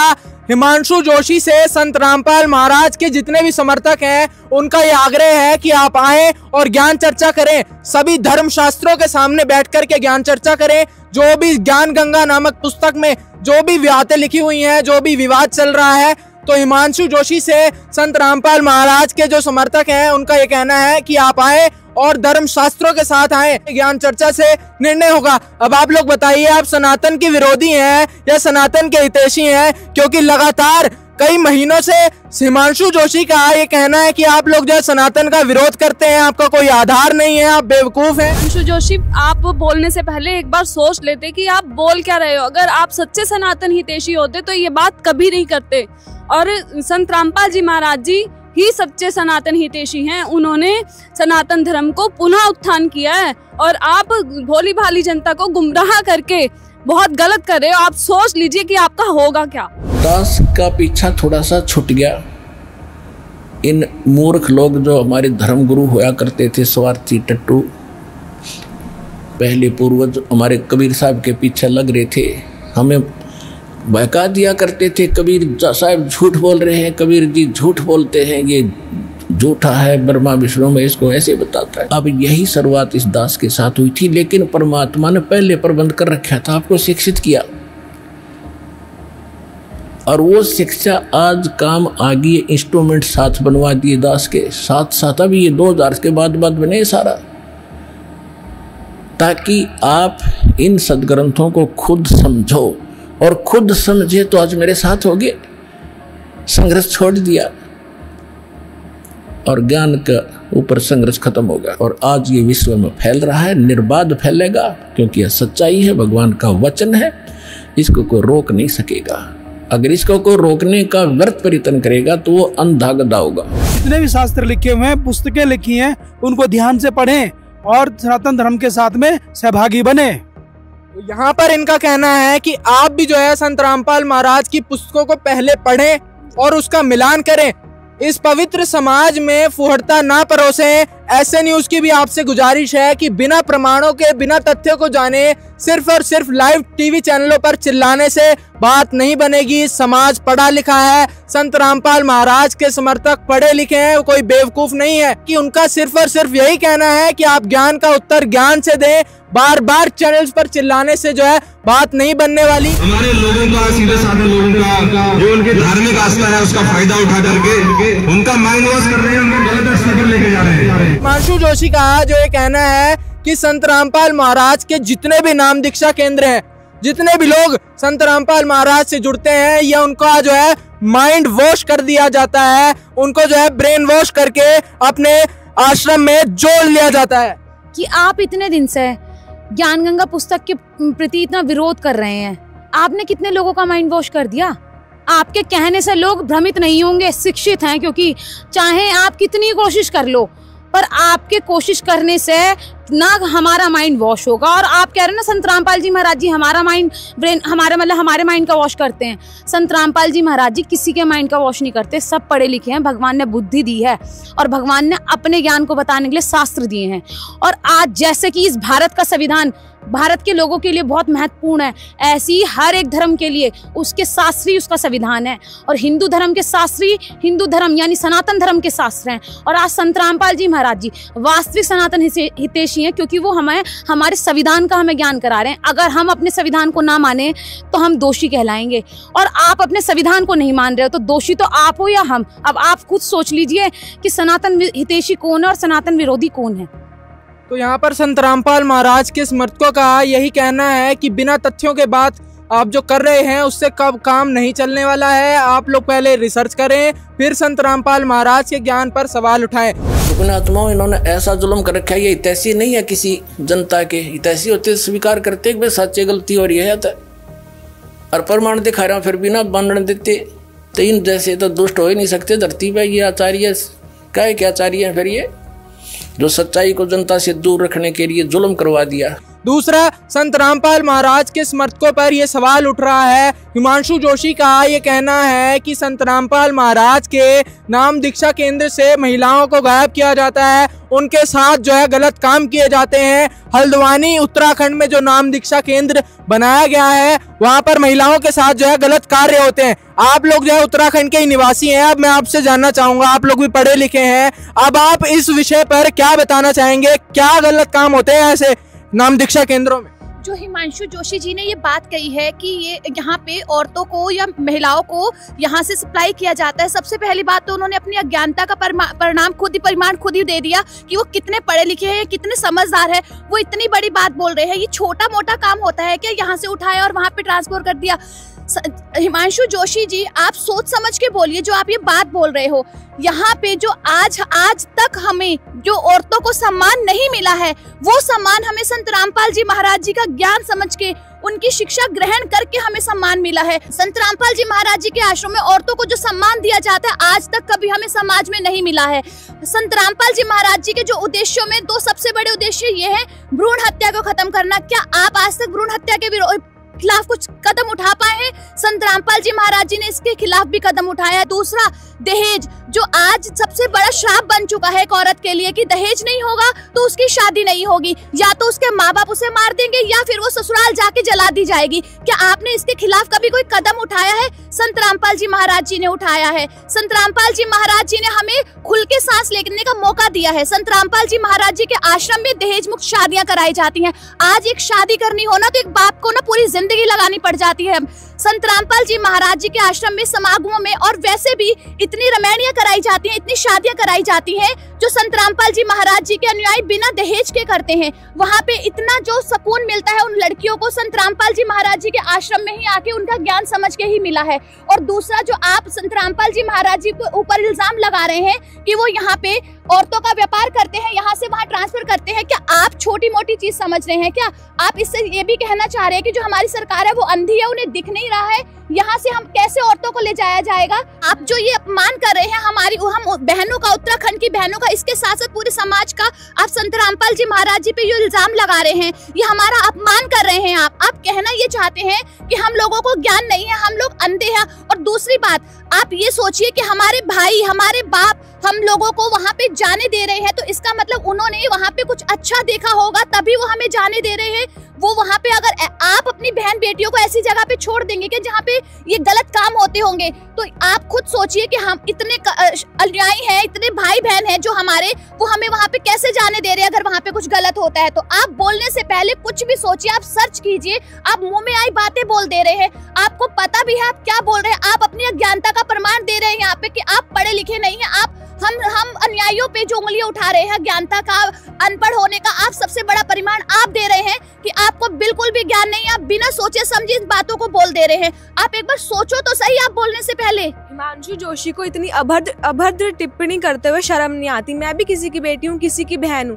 हमारे माँ बाप पागल नहीं है जो अपनी बेटी को किसी के साथ ऐसे छोड़ देंगे जहाँ पे गलत काम करते होंगे।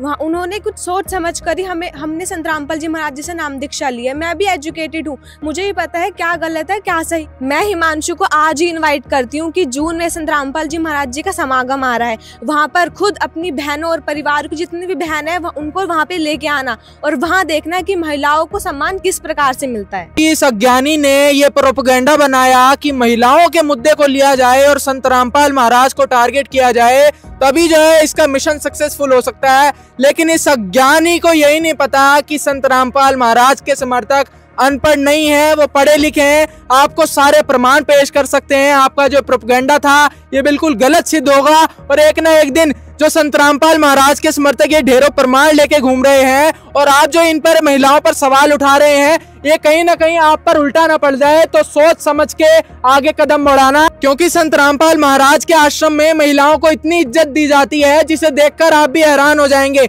एक बार सोच जरूर लेना संत रामपाल महाराज के आश्रमों में क्या होता है, पहले उसकी जानकारी पता कर लेना, फिर उन पर सवाल करना।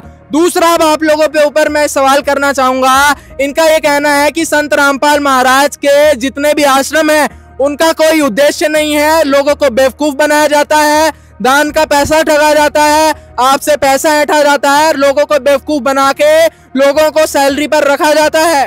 पहले तो मैं आपके माध्यम से इस हिमांशु जोशी से कहना चाहूंगा, ये 2 कौड़ी का लड़का, छपरी लड़का, इसने 2024 के अंदर एक संस्था रजिस्टर्ड करा ली आरएसएस के नाम से और असली आरएसएस को ये बदनाम करने का काम कर रहा है। आपके माध्यम से जो विश्व की इतनी बड़ी संस्था है हिंदुत्व का प्रचार करती है, उसको बदनाम कर रहा है एक फर्जी आरएसएस के नाम से।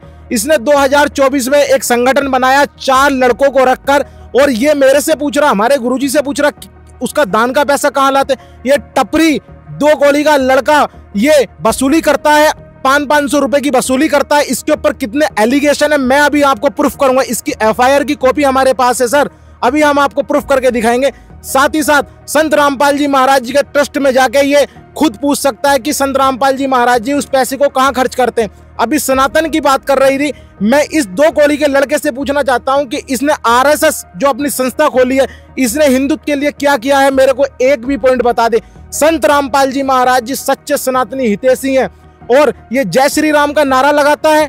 मैं इससे पूछना चाहता हूं, राम को मानता है, सिर्फ ये राम की नहीं मानता। हमारे गुरुजी राम को मानते भी हैं, राम की भी मानते हैं। संत रामपाल जी महाराज ने अयोध्या में अभी जो राम मंदिर का भव्य निर्माण हुआ था, उसके अंदर संत रामपाल जी महाराज ने 1 महीने का निःशुल्क भंडारा लगाया था राम भक्तों के लिए। तो संत रामपाल जी कैसे हिंदू विरोधी हो सकते हैं? ये श्री राम का नाम के आगे हिंदुत्व को बदनाम करने का कार्य कर रहा। और रही बात दान की, तो एक बार आश्रम में आए, आश्रम में पूछे, वेरिफिकेशन करे, हम इसका आदर सम्मान करेंगे, इसको सारी डिटेल प्रोवाइड कराई जाएगी। क्या ये अपनी संस्था की एक भी हमें डिटेल दे सकता है? ये झूठा है। यहाँ पर ये सवाल उठता है कि संत रामपाल महाराज के आश्रम में जितना भी दान का पैसा आता है उसे जो है मिसयूज किया जाता है। और आप लोग मुझे बताओ कि आप जो दान का पैसा आपके आश्रमों में आता है, आप उससे क्या करते हो? संत रामपाल जी महाराज जी के आश्रमों में सदाव्रत भंडारा चलता रहता है और साल में 6 भंडारे होते हैं जहाँ पे लाखों लोग वहाँ पे भंडारा करके जाते हैं। चाहे बाढ़ हो, भूकंप या महामारी, संत रामपाल जी महाराज और उनके अनुयायी हमेशा ही जरूरतमंदों के लिए सबसे आगे खड़े रहते हैं।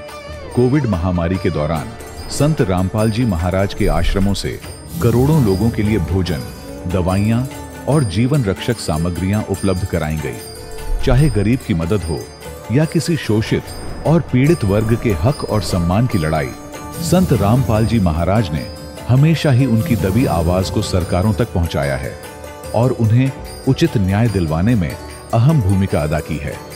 समाज में आध्यात्मिक और सामाजिक मूल्यों के प्रति जागरूकता लाने में संत रामपाल जी महाराज हर कदम पर मानवता के सच्चे सेवक साबित हुए हैं। ये मूर्खपूर्ण बातें कैसे ये कर रहा है? इसको क्या पता कि वो पैसा कहाँ से आता है? पहली बात तो इसको पूछने का अधिकार ही नहीं है कि पैसे के बारे में, कि पैसा कहाँ से आता है, कहाँ खर्च होता है। संत रामपाल जी महाराज जी के आश्रमों में जाके निरीक्षण करके आए, तब इसकी आंखें खुलेंगी कि पैसे का कहाँ यूज होता है। तो दर्शकों यहाँ आपको बता दें, संत रामपाल महाराज के देश भर में 12 सतलोक आश्रम हैं और उनमें लगातार निःशुल्क 3 दिन जो है समागमों में भंडारा किया जाता है। और जितने भी आश्रम हैं वहाँ पर आप कभी भी जाएं, वहाँ पर 24 घंटे जो है भंडारा चलता है। हिमांशु जी को कुछ पता तो है नहीं, ये खाली भाई हुआ भाई करते रहते हैं। जो हमारे संत रामपाल जी महाराज है ना, 1 रुपया भी वो ऐसे ही नहीं व्यर्थ कर देते। ये जो भंडारे कराते हैं ना, हमारे गुरुजी के 3 दिन भंडारे चलते हैं और निःशुल्क चलते हैं। कहीं पे भी चले जाइए आप 12 आश्रमों में, आपसे 1 रुपया नहीं लिया जाएगा। चाय बिस्किट बिस्तर आदि से आपको निःशुल्क सेवा करी जाएगी। कुछ भी आप, अगर आप रात को 12 बजे भी जा रहे हो ना, तो हमारे संत रामपाल जी महाराज जी के सारे अनुयायी आपको 12 बजे निःशुल्क भंडारा कराएंगे। ऐसे नहीं कि आपसे अलग से पैसे लिए जाएंगे। बार बार जो सवाल उठता है कि संत रामपाल महाराज के या तो आश्रम हो या उनके नाम दीक्षा केंद्र हो, सभी में जाते हैं जो भोले भाले श्रद्धालु हैं उन पर सवाल उठाते हैं और जो है उनसे एंट्री के नाम पर चार्ज काटा जाता है, नाम दीक्षा की फीस ली जाती है। अब आप लोग बताओ कितनी फीस जो है आप लोग चार्ज करते हो नाम दीक्षा की? सर ये सारी गलत बातें झूठ है। संत रामपाल जी महाराज के आश्रमों में हम भी जाते हैं, वहाँ पर कोई चार्ज किसी तरह का नहीं लिया जाता। किसी तरह का कोई वहाँ पर ना बेड का होता है, ना खाने पीने का होता है, सोने किसी चीज़ का कुछ चार्ज नहीं होता। ये बकवादी आदमी है, ऐसे झूठ बोल रहा है, ऐसा कुछ भी नहीं होता। वहाँ पर सब कुछ निःशुल्क होता है। और तो और रह गया, ऊपर से किसी की तबीयत खराब हो तो खिचड़ी दलिया उसका देख रेख भी अलग से की जाती है और साथ में दवाइयाँ भी उपलब्ध कराई जाती हैं। किसी तरह का कोई वहाँ पर निःशुल्क रहता है, कुछ भी नहीं लिया जाता वहाँ पर। इस अज्ञानी का ये कहना है कि संत रामपाल महाराज के जितने भी आश्रम हैं वहाँ पैसा ठगा जाता है। संत रामपाल महाराज की संस्था का कोई भी उद्देश्य नहीं है और ना ही संत रामपाल महाराज का कोई उद्देश्य है। वो खाली में जो है लोगों को बरगला रहे हैं। अब आप क्या बताएंगे? सर मैं हिमांशु को बताना चाहूंगी, जो इन्होंने इतनी बड़ी टिप्पणी करी है कि संत रामपाल जी महाराज जी का कोई उद्देश्य नहीं है, तो मैं सबसे पहले इन्हें क्लियर कर दूं कि संत रामपाल जी महाराज जी का सबसे पहले जो मुख्य उद्देश्य है वो ये है कि पूरे विश्व में सद्भक्ति का ज्ञान प्रचार करके उनको मोक्ष प्राप्त कराना है। हिमांशु को ये बताना चाहती हूँ, एक बार आप यहाँ पे जो संत रामपाल जी महाराज जी के मुख्य उद्देश्य का जो पोस्टर लगा हुआ है हिमांशु जी को दिखाए कि यहाँ पे जो सबसे पहले है सद्भक्ति का प्रचार करते हैं, जाति पाति का विरोध करते हैं। संत रामपाल जी महाराज जी नैतिक और आध्यात्मिक जागृति लाना चाहते हैं। जो यहाँ पे लोगों के अंदर एक फैली हुई है कि भाई हम नशा जो आजकल यूथ कर रही है उससे छुटकारा दिलवाते हैं संत रामपाल जी महाराज जी। नशे के विरोधी हैं संत रामपाल जी महाराज जी। संत रामपाल जी महाराज जी का कोई भी अनुयायी कभी भी किसी तरह का कोई नशा करता हुआ नहीं मिलेगा।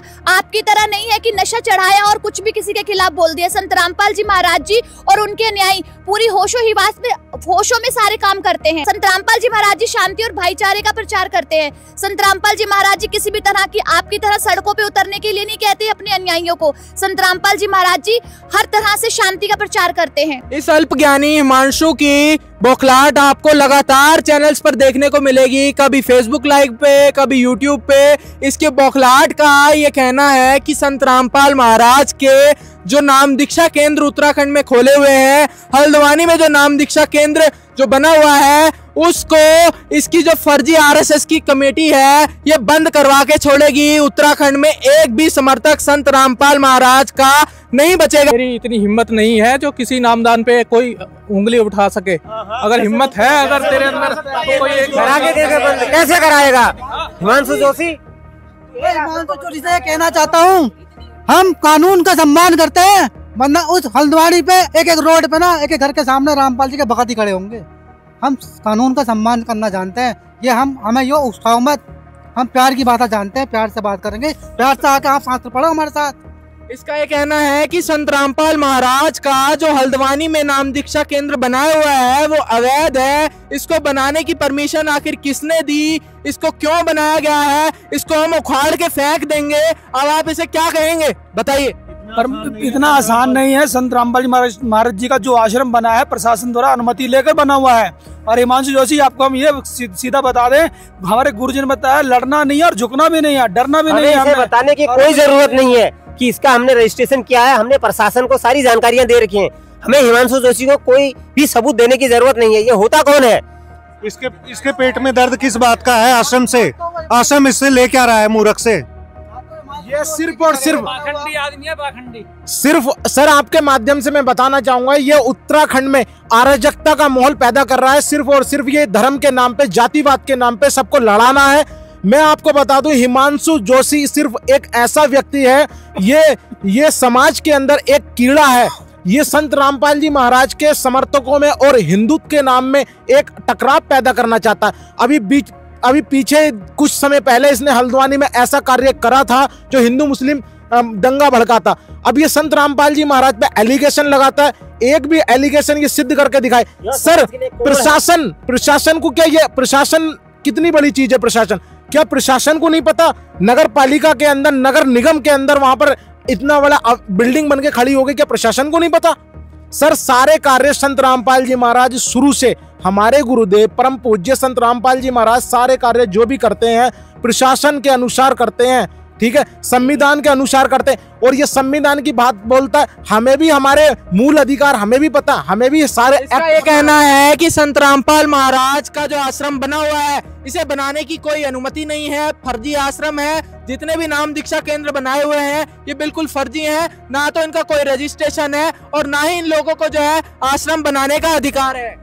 इन्होंने अपने धार्मिक शास्त्रों को तो पढ़ा ही नहीं है। कहीं ना कहीं इनकी मूर्खतापूर्ण बातों से ये पता चलता है कि इन्होंने अपने भारत के संविधान को भी नहीं पढ़ा। मैं आपके माध्यम से हिमांशु को ये बताना चाहूंगी कि हमारे भारत के संविधान में अनुच्छेद 25 से लेकर 28 तक हमें ये अधिकार दिया गया है कि हम किसी भी धर्म को मान सकते हैं और अपने धर्म का प्रचार प्रसार पूरे भारत में कहीं भी कर सकते हैं। जब हमें ये अधिकार हमारे संविधान से मिला है तो हिमांशु जोशी कौन होते हैं हमें रोकने वाले? इनका कोई हक नहीं बनता हम पे टिप्पणी करने के लिए। इसी के साथ साथ संविधान के 42वें संशोधन द्वारा हमारे प्रियम्बल में, जिसको प्रस्तावना बोला जाता है, प्रस्तावना में पंथ निरपेक्ष शब्द जोड़ा गया था और प्रस्तावना को संविधान का भाग माना जाता है। इसमें केशवानंद भारती केस आया था। अगर आपने थोड़ा भी पढ़ा होगा ना तो आप इस बारे में जानते होंगे। केशवानंद भारती केस में 13 जजेस की बेंच बैठी थी, जिसमें जो फैसला आया था कि जो हमारी प्रस्तावना है उसे भी संविधान का भाग माना जाएगा। तो जब इस शब्द को प्रस्तावना में जोड़ा गया है और हमारा संविधान इस चीज का अधिकार हमें देता है कि हम किसी भी धर्म को मान सकते हैं और अपने धर्म का प्रचार प्रसार कर सकते हैं, तो आप कौन होते हैं इसे रोकने वाले? कम से कम अपने संविधान को पढ़ के तो देखिए। कहाँ समझा रहे हो संविधान के बारे में? कहाँ पता होगा बेचारे को संविधान का? तो इसे बिल्कुल भी ज्ञान नहीं, जब शास्त्रों का ज्ञान नहीं। पहली बात तो ये अपने पीछे जोशी लगाता है, मानते हैं कि ये एक पुरोहित है यानी कि ब्राह्मण है। ब्राह्मण का अर्थ जानता भी है कि ब्राह्मण का अर्थ क्या है? ब्राह्मण वो है जो ब्रह्म का ज्ञान रखता है और पंडित वो है जो पिंड का ज्ञान रखता है। ना तुझे ब्रह्म का ज्ञान है ना ही तुझे पिंड का ज्ञान है। और रही बात, जब तुझे शास्त्रों का ज्ञान नहीं तो तू भारत के संविधान को कैसे मानेगा? और बात कर रहे हैं ना कि भारत के संविधान की, संविधान हमें धार्मिक स्वतंत्रता का अधिकार देता है। हम किसी भी रूप में धर्म को मान सकते हैं और भगवान को भी मान सकते हैं। मानव को ये पूर्व अधिकार है। संविधान की बात बता रहे हो, ये कुछ संविधान को नहीं जानता। अगर इसको संविधान के बारे में थोड़ी भी जानकारी होती, ये किसी पर इस प्रकार से कोई भी उलाहना नहीं लगाता या लांछन नहीं लगाता। ये टपोरी सिर्फ झगड़ा कराना जानता है, इस टपोरी को कुछ नहीं पता, सिर्फ झगड़ा कराना जानता है। ये दर्शकों, समाज में फूटता परोसता हुआ हिमांशु जोशी लगातार सोशल मीडिया पर यह दावा कर रहा है कि संत रामपाल महाराज के आश्रम फर्जी हैं, कोई भी इनको जो अनुमति नहीं है। लेकिन उसके विपरीत संत रामपाल महाराज के पढ़े लिखे अनुयायियों ने यहाँ पर यह बताया कि कॉन्स्टिट्यूशन जब उन्हें अधिकार देता है तो तुम कौन होते हो संत रामपाल महाराज के आश्रमों पर सवाल उठाने वाले? तू क्या संत रामपाल जी महाराज के ऊपर झूठे एलिगेशन लगाता? मेरे पास तेरा सारा काला चिट्ठा है, मैं तेरी FIR नंबर के साथ यहाँ पर मौजूद हूँ। हिमांशु जोशी, तू 2 कौड़ी का इंसान, ठीक है, गाँव का टपरी, तू संत रामपाल जी महाराज पे एलिगेशन लगा रहा है। IPC धारा 7, IPC धारा 126, IPC धारा 191 के तहत जो तेरे ऊपर मुकदमा दर्ज है ना, तेरे साथ तेरे 3 मित्र और हैं जिनके ऊपर तारीखें चल रही है।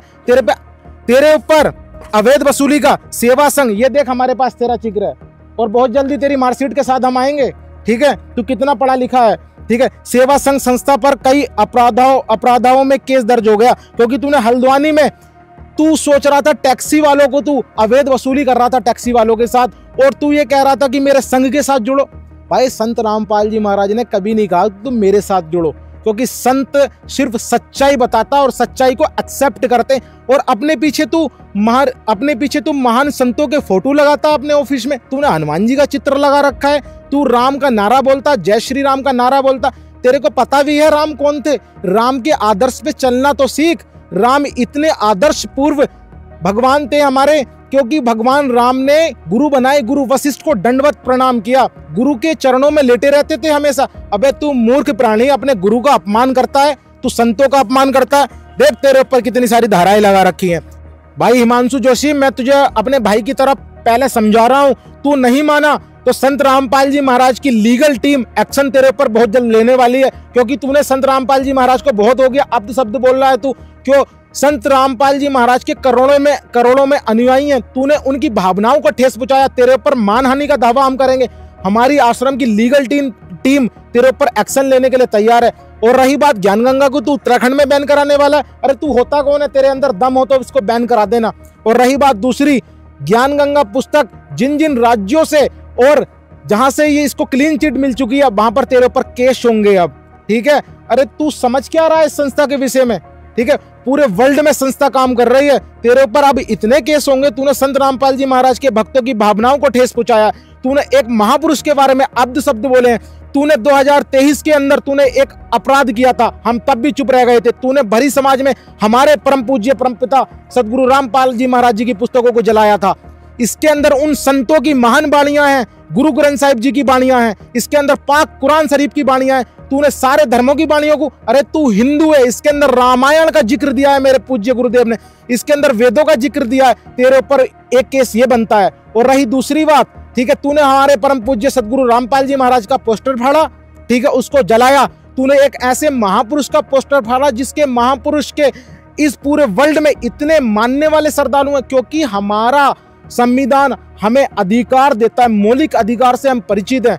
अब तू तैयार रहे, प्यार से मानता है प्यार से, नहीं तो तेरे पे कानूनी कार्रवाई हम करेंगे। सनातन धर्म का नकली ठेकेदार, ये हानिकारक कीटाणु, ये कहता है कि संत रामपाल महाराज बाबा कहलाने योग्य भी नहीं है, ये हत्याकांड में जेल की सजा काट रहे हैं, ये बाबा कहलाने योग्य भी नहीं है। इस मूर्ख प्राणी को क्या पता कि संत रामपाल जी महाराज जी पे जो झूठे एलिगेशन लगाए गए थे, उन झूठे एलिगेशनों में संत रामपाल जी महाराज 8 केस में बाइज्जत बरी हो चुके हैं। मेन केस करोथा वाला था, उसमें संत रामपाल जी महाराज जी को बाइज्जत बरी हो गए। इसकी रिसर्च ही अधूरी है, ये हमको पेश करके दिखाए। और रही बात ऐसी कि वो दिन दूर नहीं जिस दिन परम पूज्य संत रामपाल जी महाराज को भारत सरकार से क्लीन चिट मिलेगी और बहुत जल्दी बाहर होंगे। अधजल गगरी छलकत जाए, बिना ज्ञान बिना अधूरे ज्ञान के ये बकवास कर रहा है, इसको किसी चीज का पता तो है नहीं। अब गुरुजी के बारे में बोल रहा है, सतगुरु रामपाल महाराज वो तो पूर्ण संत हैं और वो पूर्ण समाज को अच्छा ज्ञान दे रहे हैं और सभी का कल्याण करवा रहे हैं और मोक्ष भक्ति दे रहे हैं। ऐसी कि संत जेल में हो, जेल से बाहर हो, क्योंकि संत तो संत होता है, क्योंकि संत की शक्ति हर जगह पर्याप्त होती है। इसको अभी मूर्ख है, इसको पता नहीं। जिस प्रकार रावण ने जिस प्रकार भगवान श्री राम को उन वस्त्रों के अंदर नहीं पहचान पाया, ये मूर्ख वही कार्य कर रहा है कि ये सोच रहा है कि एक साधारण महापुरुष आके बैठा है, सफेद रंग का कुर्ता पजामा पहन रखा है, एक साधारण व्यक्ति समझ रहा है। मगर इस मूर्ख को नहीं पता कि वो परम पूज्य परम पिता, वो अवतार के रूप में संत रामपाल जी महाराज आए हैं। इसको ये बात भी गले नहीं उतरेगी, क्योंकि ये मूर्ख है, ठीक है, क्योंकि इसे धर्म से कुछ लेना देना नहीं है, क्योंकि ये अज्ञानी है, ये चोर है, इसको सिर्फ और सिर्फ पैसे ठगने के अलावा इसको कुछ भी नहीं पता। ये हानिकारक कीटाणु एक ऐसे महान संत को गालियां दे रहा है, कैसे महान संत पर अभद्र टिप्पणियां कर रहा है। ये उसके संस्कारों को दर्शाता है कि इतने महान, इतने पवित्र सनातन धर्म में होकर भी ये एक ऐसे महान संत को गालियां दे रहा है। इस पर क्या अधिकार है इसको एक ऐसे महान संत को गालियां देने का? कब तक संत रामपाल महाराज पर झूठे आरोप लगाएगा? संत रामपाल महाराज के समर्थक यहाँ पर तैयार खड़े हैं। अब हिमांशु जोशी की इन हरकतों से साफ जाहिर हो जाता है कि उसके संस्कार कैसे हैं, उसकी शिक्षा कैसी है। पहली बात, मैं फिर एक बार हिमांशु जोशी आपसे निवेदन करना चाहूंगी कि आप ध्यान से सुनिएगा कि हमारे शास्त्र क्या कह रहे हैं। पहली बात तो आप अपने शास्त्रों की नहीं मानते हो, और आप अपने शास्त्रों की नहीं मानते तो हमारे शास्त्रों में ही बताया गया है, श्रीमद् देवी भागवत के 572 पेज नंबर में बताया है, जिसके 7वें स्कंद में ही बताया गया है, जो अपने वेद व धर्म का पालन नहीं करता और अपने वेद की लिखी गई बातों का पालन नहीं करता, तो यानी कि उस राजा को, उस व्यक्ति को अपने राज्य से निकाल देना चाहिए और उसका परित्याग कर देना चाहिए। मेरा प्रशासन से हाथ जोड़कर निवेदन है, अगर हिमांशु जोशी इस ज्ञान का विरोध कर रहा है तो प्रशासन से भी ये निवेदन है कि उसका परित्याग करके उसको निकाल दें। क्यों इस चीज को विखंडन कर रहा है? और जितने भी महामंडलेश्वर हैं वो इस चीज को तो देखें कि ये क्यों हिंदू धर्म को लेकर विरोध कर रहा है। हम भी तो एक हिंदू धर्म के हितैषी हैं, ये कौन सा अलग धर्म का है? हम भी तो हिंदू धर्म के ही हैं। हिमांशु जोशी, एक चीज याद रखना, अब शस्त्रों से नहीं शास्त्रों से ज्ञान चर्चा होगी, और किसी भी आधार पर आप आकर शास्त्रों से ज्ञान चर्चा कर सकते हो। और एक चीज याद रखना, हम सब तुम्हें एक साथ खड़े हुए दिखाई देंगे। इस चीज को तू याद रखना, तू अकेला होगा होगा पर हम सब साथ होंगे, क्योंकि सत्यता के साथ हमेशा सब खड़े रहते हैं और गलत के साथ कोई खड़ा नहीं रहता। मान सकते हैं कि तेरे संग गलत के साथ पैसों वाले आ जाएंगे, पर वो भी कभी ना कभी उस सत्यता को स्वीकार कर हमारी तरफ ही आएंगे। कितना भी प्रयास कर लेना, हमारा कोई कुछ नहीं बिगाड़ सकता, क्योंकि हमारे ऊपर जो हाथ है ना, उस समर्थ परमात्मा का हाथ है। तो कितनी भी कोशिश कर लेना संत रामपाल जी महाराज जी के बारे में उल्ट सुल्ट बोलने की, तो उतना ही उनका प्रचार प्रसार कर रहा है। याद रख, शस्त्रों से नहीं शास्त्रों से ज्ञान चर्चा करेंगे। दर्शकों, किसी ने क्या खूब कहा है, सच कहो तो चिढ़ने लगेंगे, बरसाती मेंढक की तरह बरसने लगेंगे। सच का आईना अगर दिखा दो तो सबके सामने कुत्तों की तरह भौंकने लगेंगे। अपने आप को सनातनी बताने वाले हिमांशु जोशी का बिल्कुल वही हाल है। ये कहीं ना कहीं सनातन धर्म की छवि को धूमिल कर रहा है और वो समय अब बिल्कुल नजदीक है जब संत रामपाल महाराज के समर्थक इस पर लीगल केस करेंगे, क्योंकि एक बात कही गई है, a little knowledge is a dangerous thing. नीम हकीम खतरा है जान। लाएंगे आपके सामने इसकी ऐसी और वीडियोस, आपको इसका सारा सच हम दिखाते रहेंगे। तब तक के लिए बने रहिए हमारे चैनल के साथ। धन्यवाद। दर्शकों, आपको सभी बिंदुओं पर विस्तार से सत्य से रूबरू कराया गया। हिमांशु जोशी जैसे फर्जी कर्मकांडी गैंग का पर्दाफाश किया गया और इसके इस नफरती भाषणों, धमकी देने, सदग्रंथों के अपमान और झूठ फैलाने के आरोप में सख्त से सख्त कार्रवाई की प्रक्रिया भी शुरू हो चुकी है, क्योंकि ये हिमांशु जोशी अपने पैर पर कुल्हाड़ी मार चुका है। अंत में दो शब्द, हिमांशु जोशी धोबी का कुत्ता, घर का ना घाट का। समझदार के लिए संकेत ही काफी है। धन्यवाद।